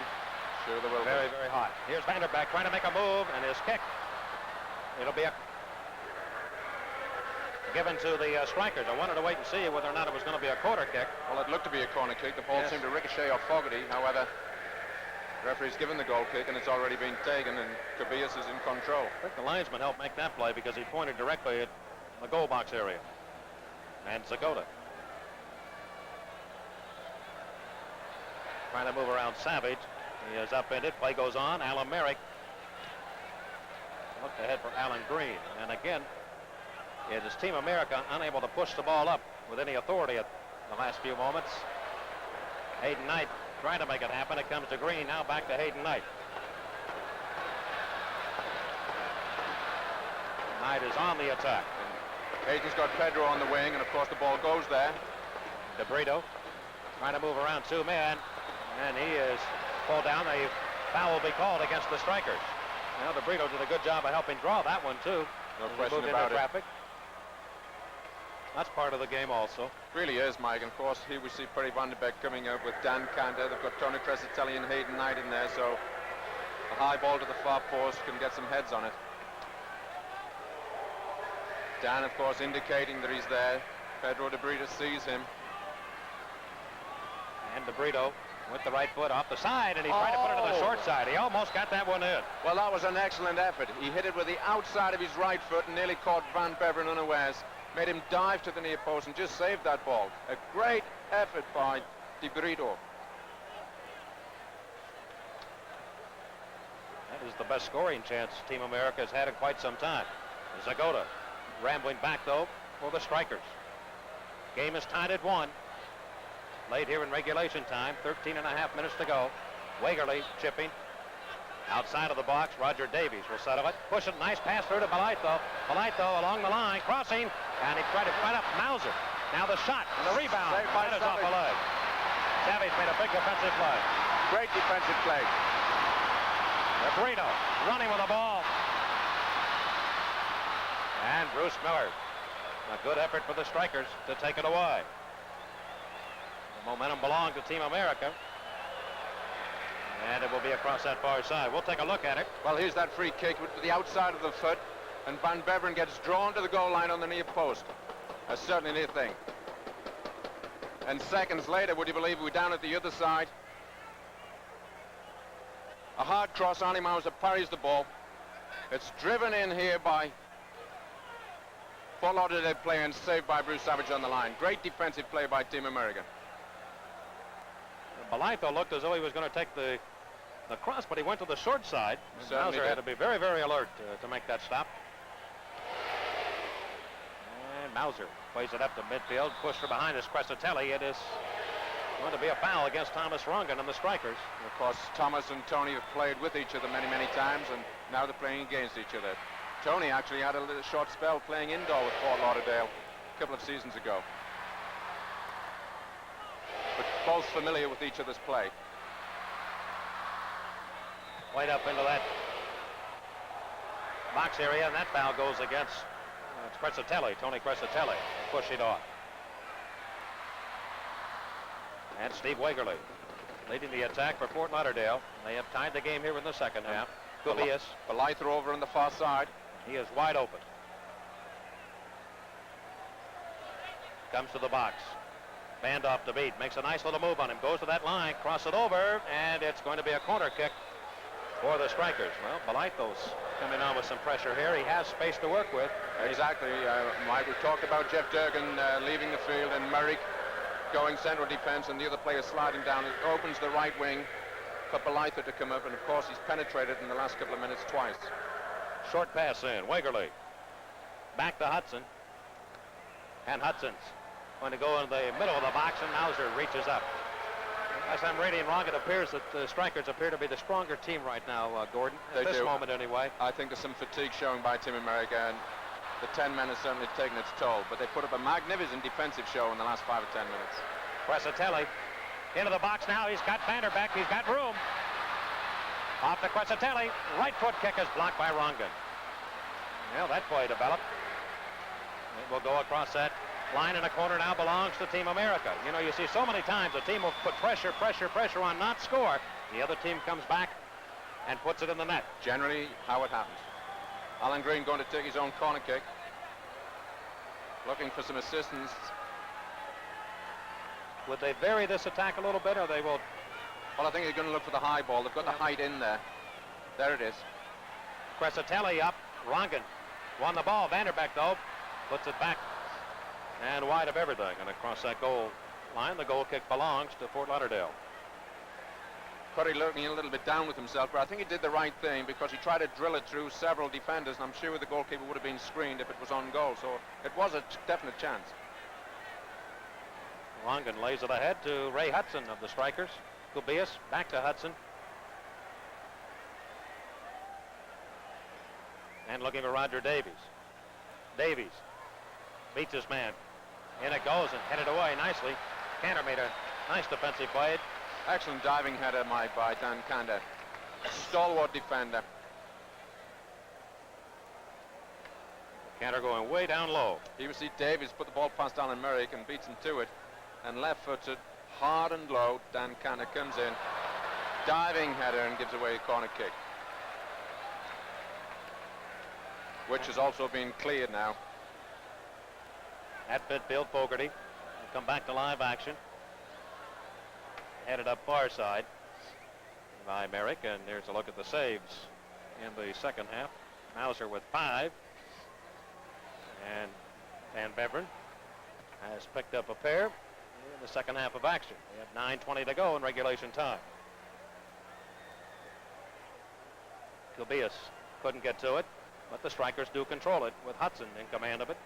And of course, Belitho available again. And they're working on that right side. Belitho chipping and the offside play. Certainly Belitho couldn't have been happy with that cross. He cannot put them into the arms of Arnie Mauser, maybe a little bit harder and lower, and a little bit further out from Arnie Mauser to stop from coming and intercepting.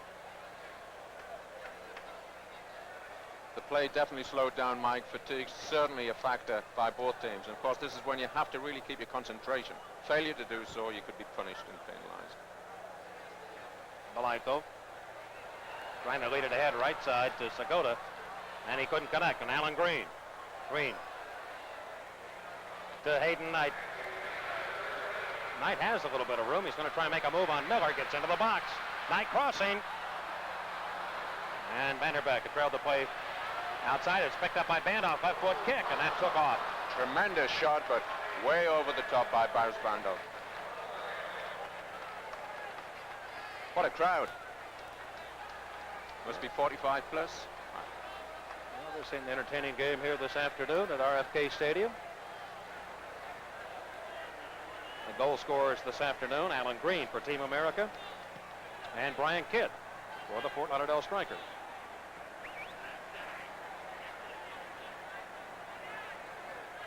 Belitho available again. And There he they'll is. dish it off to him.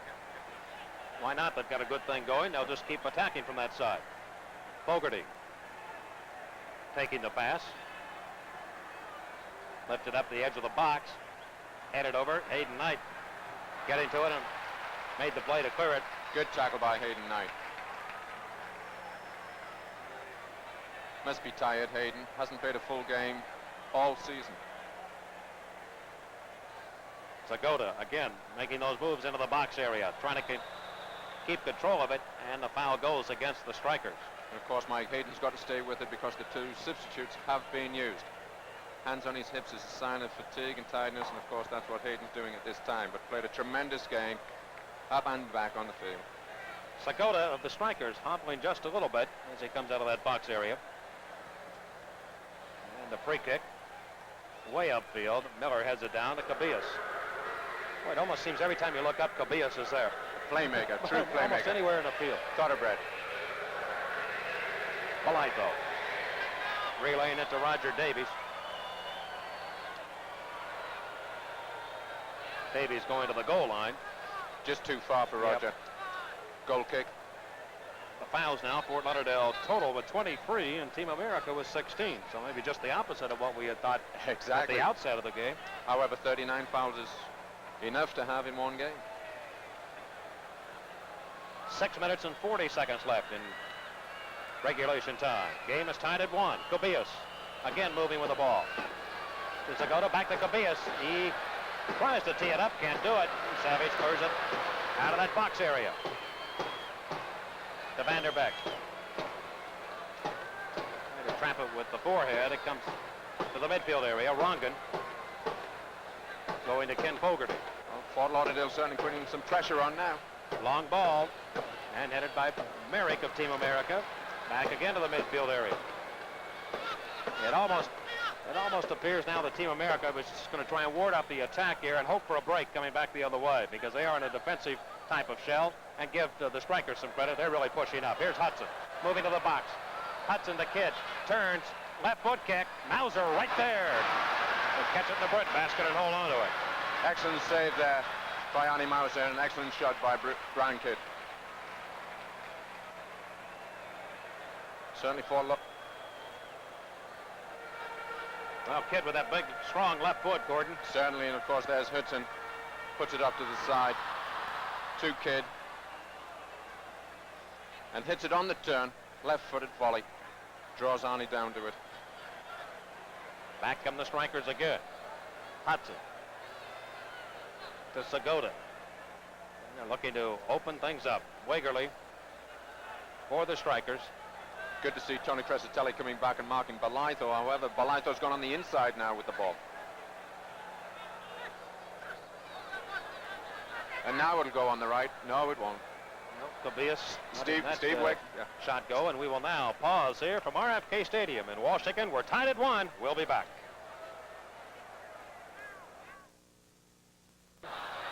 Game is tied at 1 with only 3 minutes and 48 seconds to go in regulation time. Foul called against the strikers. Mike, I think every player on the field has got to be commended on playing so fast in such a good and exciting game. They must have all lost 10 pounds each in this heat. DeBrito running with it. Trying to beat Miller. Cuts inside.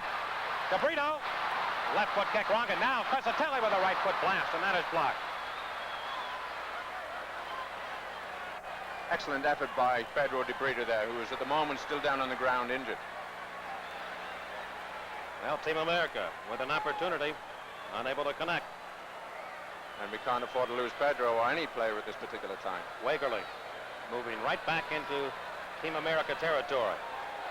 And he is definitely controlling the ball here in the second half. Wagerly makes another move. Crossing pass. Look out, Kidd. And Mauser reaches up to beat him to it. And DeBrito still down in the area of Fort Lauderdale. Crescitelli of Team America to Vanderbeck. Gave it away. DeBrito's gotten himself off the field and is now getting treatment by Eddie Rogers, so the game goes on. Well, DeBrito with now Team America shorthanded by 2 men at the moment. Left side. Wagerly. Again, that cross is headed out of that goal box area. Great defensive header by Dan Kanda. Segota. And intercepted again by Team America as it is cleared to midfield. Hayden Knight. And DeBrito now. Well, he's off the field, but he's got to ask permission to come back onto the field, Mike. And I think that's what he's going around to the side to do. Well, Jeff Durgan left the game in the 35th minute of play, ejected. And Pedro's back on the field. We have 1:57 to go in regulation time. The strikers pushing the attack. Davies in the air, try to win it. Roger Davies, number 19 of the strikers. Being pressured, makes a move, got around Bandoff. Crossing to Wagerly, up in the air. Hudson heads it down and cleared away again by Team America. Well, certainly too many passes. That ball should have been relayed into the goal long before now. Too many passes to set the goal out were taken. Dan Cantor again doing the job. Rongan. It's almost a one-sided affair at the moment. Balaito. Again in the air. Davies went for it. He had that foot up. Play will go on, and it's controlled by Mauser. And let's credit Dan Cantor once again for great defensive play. Had an outstanding game. Him and Alan Merrick have played fine defensive.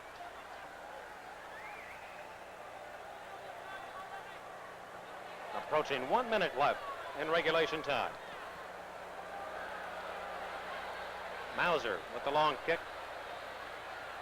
And Fogarty will control for the Fort Lauderdale Strikers to Thomas Rongan, midfielder. Play it left side to Segota. He dummies the play, lets it go back through to Wagerly, and why not? He's been the man that's been moving the attack up. He has penetrated. He is making a lot of moves. Left side, he tries to cross. That is off Savage. I think it will be a corner. Nope. It will not be a corner kick. It is a goal kick. Very close play there. But it goes in favor of Team America. Outstanding play by Wagerly. Certainly put an injection into this team, especially in the second half.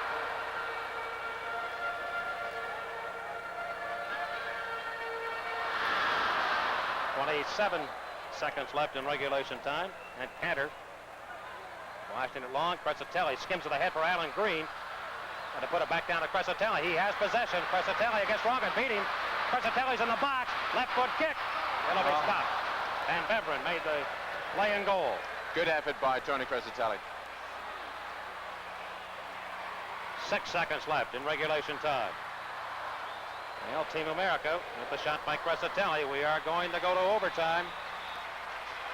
And so at the end of 90 minutes of play, we're tied. Team America won. Fort Lauderdale won. We'll have sudden death overtime after this from your local station.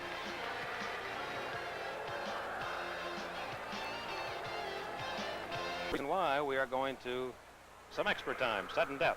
Well, there's Steve Wegley on the left wing, crosses that ball, and here we see Ryan Kidd, number 11, jumps and heads the ball to the left side of Arnie Mauser. And Team America coming back in the tail end of the game in regulation time. And Cantor with the long goal kick upfield. Alan Green and Tony Crescitelli teaming up. There we see the ball coming down. It's back-headed by Tony Crescitelli, headed again by Alan Green, sets up Tony Crescitelli, who rounds Thomas Rongren, keeps possession of it. Tony has an excellent play here, takes it in on the inside. There you see it, onto his left foot, inside the box, drills it with his left foot, brings Van Beveren down to his knees and makes the save. And that's in the last seconds of the game. The game does go into overtime, final score being 1-1 after 90 minutes play. The overtime will be 15 minutes of sudden death overtime. They'll be dividing the play up into 2 7.5-minute halves.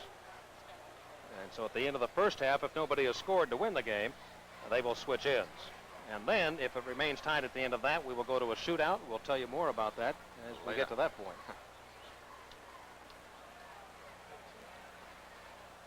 They picked the hottest day of the year. Certainly have, and it's humid in here, Mike. Wow. Coke and pretzels and nice seat and getting sunburned, feet up. Fortunately for some of the fans here, the cloud cover has moved in a little bit to take some of the heat off. Or we would have had the big sale on suntan lotion and whatever you need after. There would have been some burnt people up here. Yes.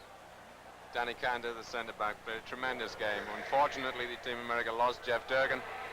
We're not quite sure why. Possibly Jeff used some abusive language to the referee, although he did push the Fort Lauderdale player. So they played with 10 men for 75 minutes, or 75% of the game.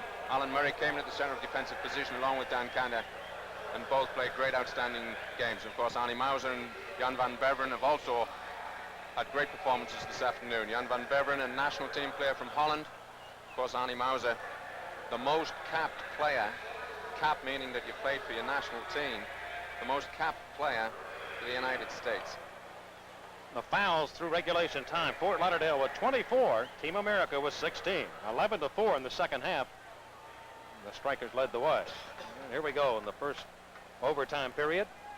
Again, reminding you, the first team to score in this overtime wins the game. No changes could be made because both teams have used both substitutes. No more are allowed. Ray Hudson. And again, Mauser down to our left now, defending the goal.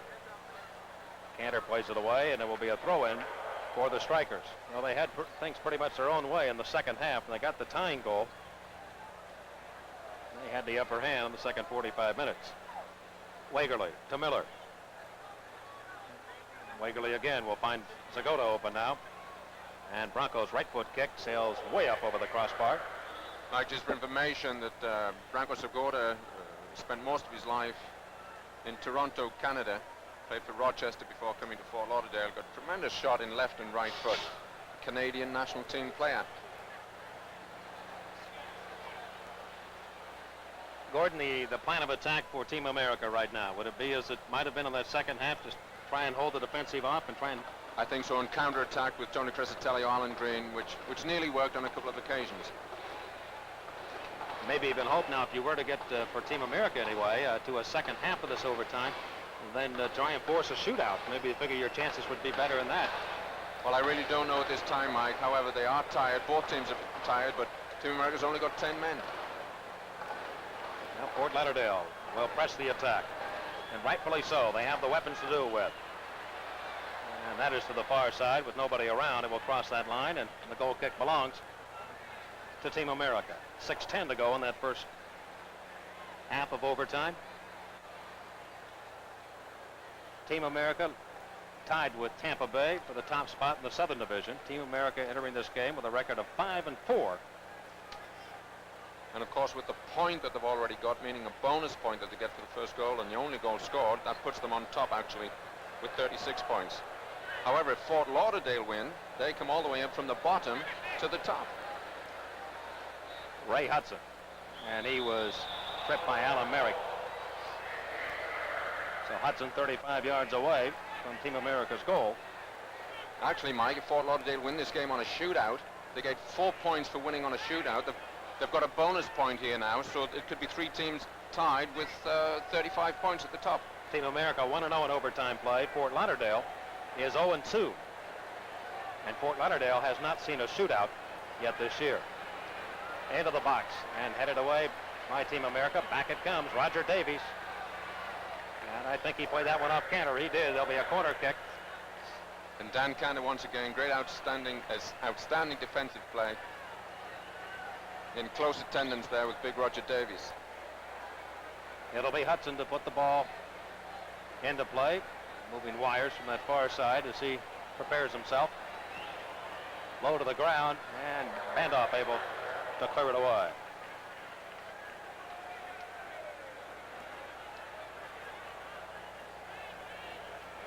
A lot of pushing going on there between Davies and Cantor.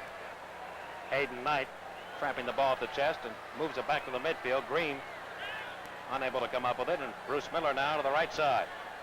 Belitho moving in deep.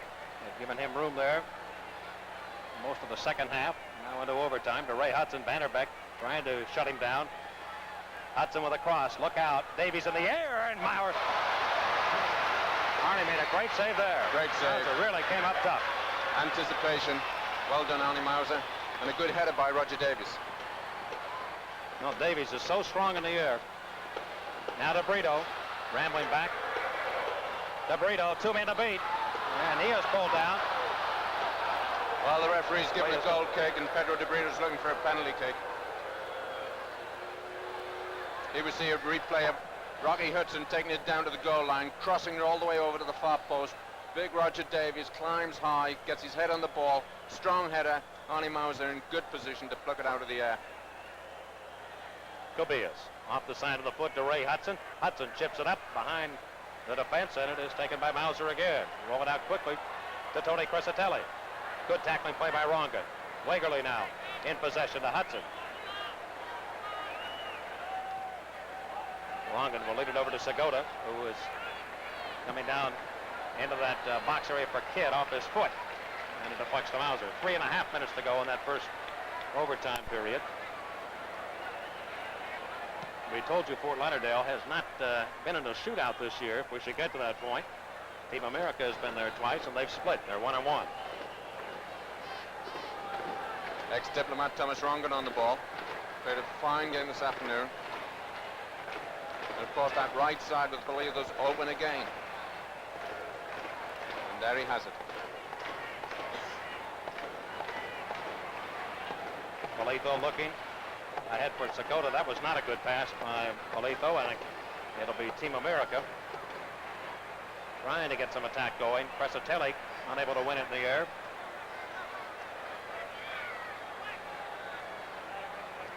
And Kidd was pushed from behind. Play goes on. Merrick got a piece of him. Cobillas, the edge of the box for Hudson. Hudson headed up, and a scissor kick attempt by Kidd.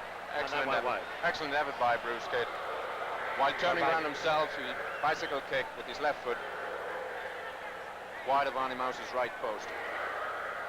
I've got a question, Mike, why Arnie Mauser doesn't take his own goal kicks.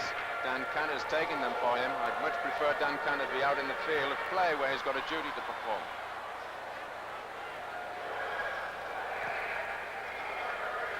Cantor puts that one way upfield. Crescitelli skips it ahead, and it's going to be an offside play against Green. Oh, that one so close. Very close. Team America almost making the big play to break Alan Green alone. But he was called on the offside infraction. No complaints from Alan, and accepted the decision. Hudson to Cobillas. This is where the strikers have dominated from the second half on from their midfield. They have really moved the ball well. Bruce Miller to Wagerly. And that was not a good pass by Wegerle. Savage will send it back to Arnie Mauser.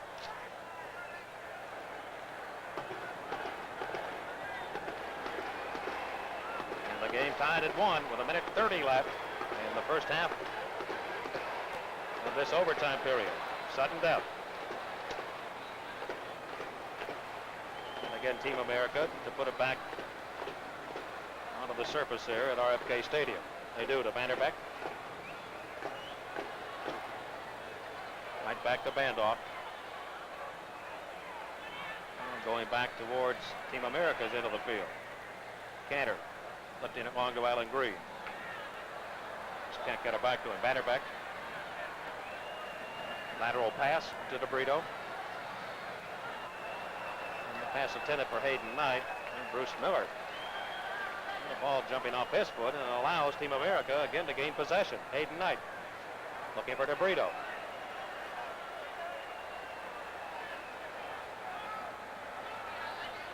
The plan of attack right now, Gordon, for Team America, as you read it, is what? Mike, I've got to say that Team America seems as if they were prepared to keep possession of the ball there and let time run out. However, Crescitelli's on the ball now, and he's difficult to knock off. And Tony lets that one fly way wide of the goal. For some reason, I just thought Team America wanted to keep possession of the ball, let time run out, and see what the second 7.5 minutes does. Now this first 7.5 is almost completed. We now have 3 seconds left in the half of play. And that is it. So we will go to a second half. They will change ends. Two very tired teams, Mike, at this moment. You see players, hands on knees, hands on hips, heads down. Very humid and hot day. I think they should all be commended on such an exciting game today. Fort Lauderdale.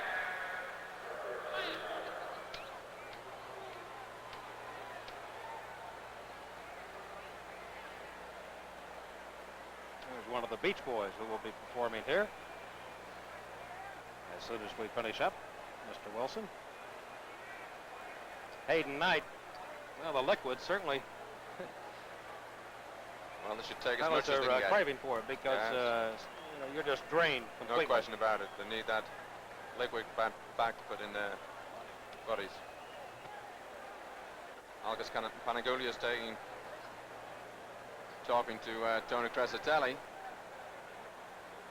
Seems as if they've reached an agreement on what to do.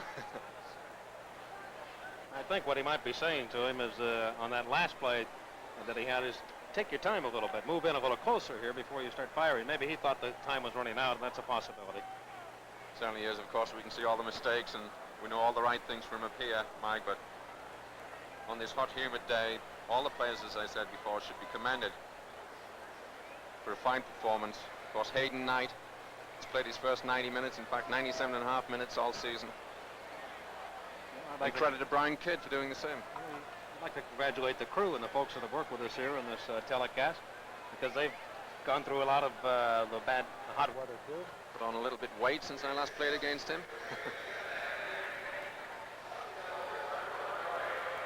And here we go. Alan Merritt. Near side of the field again. For those of you that may have joined us late, Team America is playing with only 10 men on the field against the 11 that the Strikers have. And Jeff Durgan, fine defender for Team America, ejected the 35th minute of play. At that time, Team America had a 1-0 lead. Fort Lauderdale coming back to tie the game. Scissor kick by Green. No one across there. to the far side, and nobody there to handle it. Van Beveren. Push it out. And Thomas Rongan now with the play ahead to Ray Hudson. DeBrito trying to shut him down. Interesting note, Mike, that Wegerle has come over onto the right side, away from the left. Cleared away from that box area by Merrick. I think it's quite an Outstanding very game. strong game Outstanding this game. afternoon. And Dan Cantor. There he And clears again, again. Back ahead to the midfield area.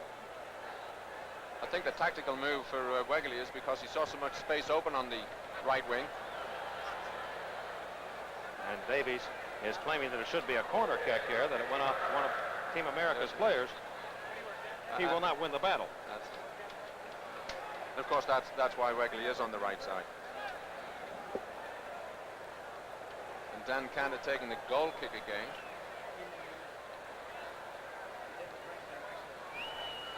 Long low, and it will be DeBrito. And Ray Hudson DeBrito winning the ball. Trying to get his own pass, and he does. Good play, DeBrito, but it sailed across the line here on the near side. Although he ran it out of play, he's a very strong runner on the ball. We have a final in this afternoon. Chicago has defeated Toronto 3-1. Final of the NASL. This one has not been decided as of yet. We have a 1-1 tie. We are in sudden death overtime. Now called against Team America. 5.5 minutes to go in overtime. Malaito leaving it for Wegerle.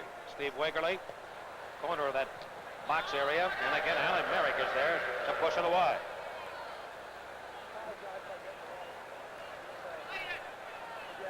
And the strikers trying to strike for the game winner. Unable to make the play connect that time. And Vanderbeek moves it upfield, far side, thrown in by the strikers. Perry tried to release Alan Green one-on-one with Thomas Rongan. However, the ball did go out of play. This right side's open again. Wegerle, again, the man that has been asked to quarterback this attack. And he'll cross it. That went too far for any striker to get the head on it in the box area. And it belongs again to Team America. There's a look at Steve Wegerle. Since he has come on, has really helped spark this club. But, you know, to Team America's credit, they have warded off the very fierce attack that the strikers have thrown at them. No question about that, Mike. And while you were talking, I'm listening to Alan Merrick to tell Pedro DeBrito to see if he can close down on that right side a little bit more, stop them penetrating down that right side, because it is an outlet for them, and pressures come from that side. Crescitelli again in the air, but Rongan this time beat him. And it is Wegerle. Vandoff cut him off and gets it back to Arnie Mauser. Certainly for Team America, goalkeeping will be one of their strong points during the course of the year. Paul Hammond and Arnie Mauser. Two fine keepers. Malaito just let it cross the line. He'll throw it in now to Ken Fogarty. 3 minutes and 58 seconds to go in the overtime. Sudden death. If neither club should score here the remainder of the way, we will go to a shootout. We'll tell you more about that when we get there. Vanderbeek. Up off the foot to Crescitelli. Rongan will try and cut the angle on him and not allow him to carry the ball. And the last man to touch it was Crescitelli. Not only did Rongan put in a good tackle, but he got the throw in. Yes, he did. Fine defensive play by Thomas Rongan. You see the time ticking off here in overtime. Davies held by Hayden Knight. That's about as obvious a foul as you will see. We couldn't call that a professional foul. That might have been 15 yards there. It will be Cabillas. To the near side, to Wegerle. And again, as Gordon Bradley mentioned to you, they are working that right side. That one's headed up over the crossbar. Ryan Kidd indicating to Wegley, that's the service I need. He has the only goal for the strikers. Alan Green countering for Team America. His goal coming early in the contest.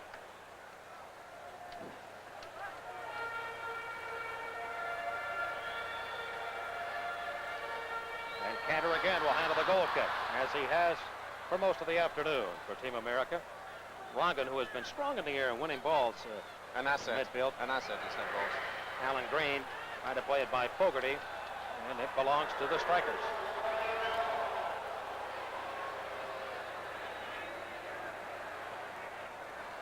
Hudson's crossfield pass finds Cabillas open. Well, Cabillas has been quiet for a little while, but now he's back in the game. Looking for Kidd. It is headed up by Cantor, and Vanderbeek clears it off the line there in the box area, far side of the field.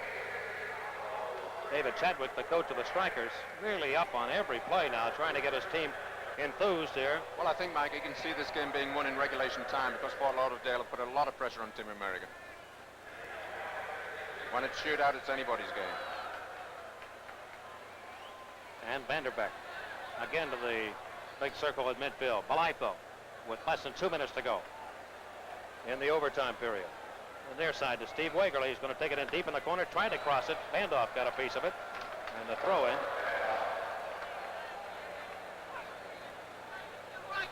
by Wagerly. Over the head to Blytho.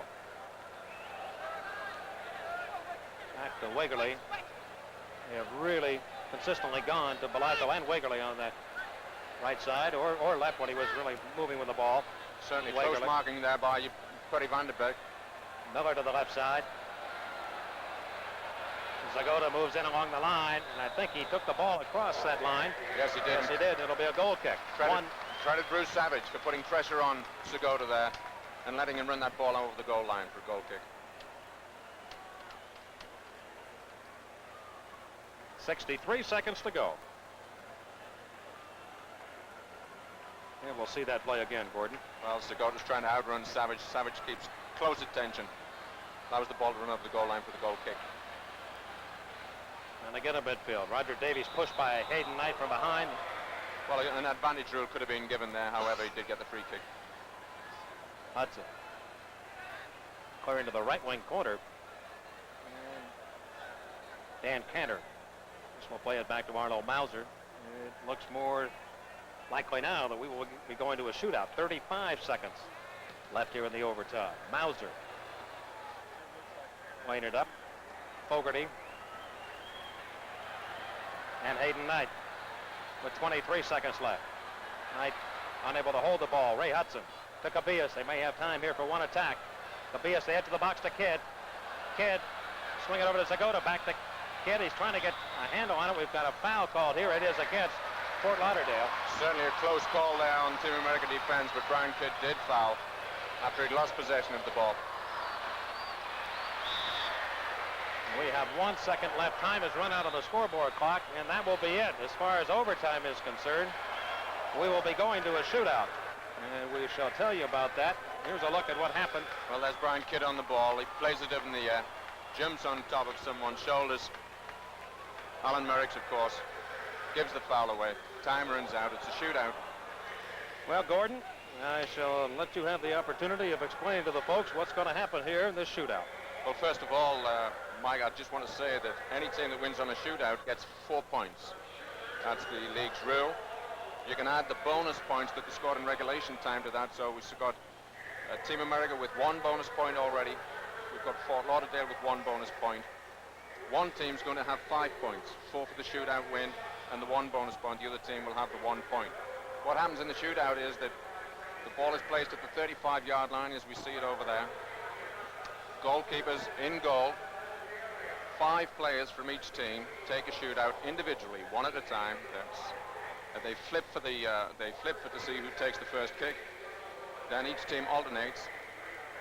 If the score is still tied in shootout goals after 5, then they take a sudden death shootout, meaning, example, if Fort Lauderdale takes the first shootout, they will take the 6th, and if they score and Team America misses their 6th effort, then the game is over. Fort Lauderdale has won. So it's a shootout, and then it's a sudden death shootout after each team has scored 5 goals. The player taking the shootout has only got 5 seconds to take his shot at goal. 5 seconds to take a shot at goal. If he shoots at goal and the ball ricochets off the goalkeeper, the kicking player cannot touch that ball a second time. He's got to wait to see if the ball goes into the goal or goes wide or goes dead. That is the situation in a shootout. The goalkeeper cannot move until the whistle is sounded for the 5 seconds to begin. Well, coincidentally, Mike, in practicing the shootout many times, a lot of the players at first thought, well, 5 seconds isn't enough to get the shot off. However, it really is more than enough. They generally get the shot off between 3.5 and 4.5 seconds. Rarely have I seen the referee blow the whistle for expiration of the 5 seconds before the player's taking his kick. Gordon, in addition, they have to get a lineup of their shooters in what order they're going to take the go. kick, yes. And of course, Algis Panagoulias has just given the linesman his 5 shooters, and I'm sure that's what's happening with Davy Chadwick and the officials over the far side. Jan van Beveren who, of course, last year played with Fort Lauderdale. Arnie Mauser, who was with Jacksonville in 1981. They had, during the course of that year, 3 shootouts between those two teams, and Van Beveren won all 3. Well, that's interesting. But it's a different day. It's a different day. It's a different Arnie game. Mauser, who has really been sparkling at times this afternoon for Team America, has really helped keep them in the game. They lost Jeff Durgan the 35th minute of play. They really literally have played with their backs against the wall, trying to keep the attack off, and they've done that job.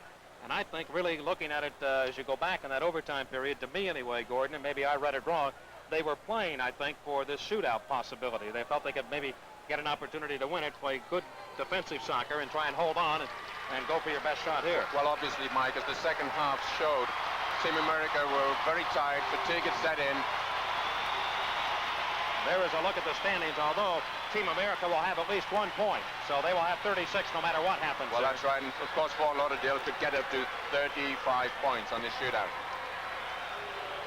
Cabillas looks as if he's the first one to take the shootout. Arnie Mauser is taking his position in goal.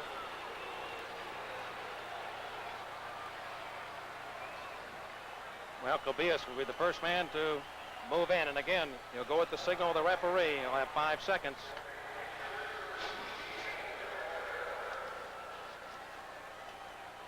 And the referee will blow the whistle, and that will indicate to Cabillas that it's time to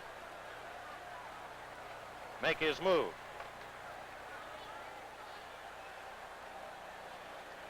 Well, they're electing to go with one of their better shooters right off the bat. No question about it, and as I remember, Mike, it's not a flip of the coin to see who goes first. I believe the away team, this case Fort Lauderdale, does go with the first shootout kick. Boris Bandoff will be the first shooter for Team America when we get there. But now it'll be Mauser against Cabillas. Cabillas, their leading scorer on the young campaign. He has 6 goals and was the North American Soccer League's Player of the Week this past week. We are tied at 1. Now there seems to be a problem here with some of the equipment they're using. Well, they've got to make sure that the 5-second clocks are in order, operating order, because it's those clocks that determine the countdown on 5 seconds. You know, Mike, there's been a lot of controversy in the North American Soccer League about this shootout. However, the crowds seem to think it's very, very exciting, and of course I get caught up in it as well. It is exciting. It means that there will be a result to every game, that no ties are allowed in this league. However, because the team didn't win in regulation time or overtime, they've only given 4 points for the win instead of regulation 6 points for the victory. All right, here we go. One of the linesmen will sound the whistle in a situation. And of course, the keeper can be called for a foul, in the opinion of the referee. Certainly can. If he's fouled, if the player's fouled, it's a penalty kick result. Yes. We're about to begin. And it'll be Cabillas. Here he comes on Mauser. He has scored. And Fort Lauderdale. Inside of the right foot to Arnie Mauser's left. Well, Cabillas gives Fort Lauderdale 1. We'll take a look at it. Approaches Arnie Mauser in full control. Gets it on his right side, Arnie's left. Inside of the right foot, just to the left leg, and outside of the left leg. Bandoff now coming on. His attempt. And it is stopped. Van Beveren coming out to tackle that ball away. So with Bandoff missing, Fort Lauderdale remains with a 1-0 lead here in the shootout. Well, here we see Boris coming in, puts it onto his left side. He's a left-footed natural. Tries to bring it inside, but Van Beveren saves with his left leg. And Steve Wagerly now will be the second shooter for the Fort Lauderdale Strikers. Wagerly moved that ball over under the 35-yard line. He'll make his move in against Mauser. Right foot kick, and Mauser stopped that. Inside of the right foot. Arnie Mauser saved. He starts from an unusual angle, Mike. Plays the ball only once, lets the ball roll, and then inside of the foot, off Arnie's right leg. Dan Cantor will be the second shooter, and he is on the attack. And Van Beveren stops him. If it goes in, will count or not? Yes, it is. It went in before the 5 seconds had elapsed.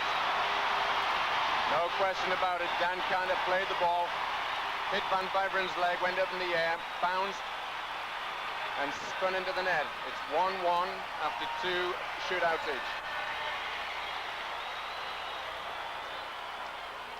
The third shooter for Fort Lauderdale is Roger Davies.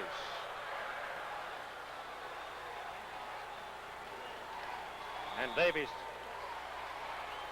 against Mauser. He'll miss wide right. And will remain tied at 1.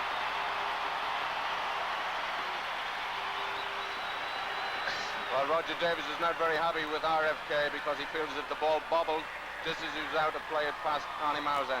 Came up the side of his foot and went way, way wide. Well, he did not have a very good shot on that play. Now, Team America has a chance to take the lead in the shootout. Yes, they have. Vanderbeck will try and get the second goal for Team America. Perry Vanderbeck. And he has scored.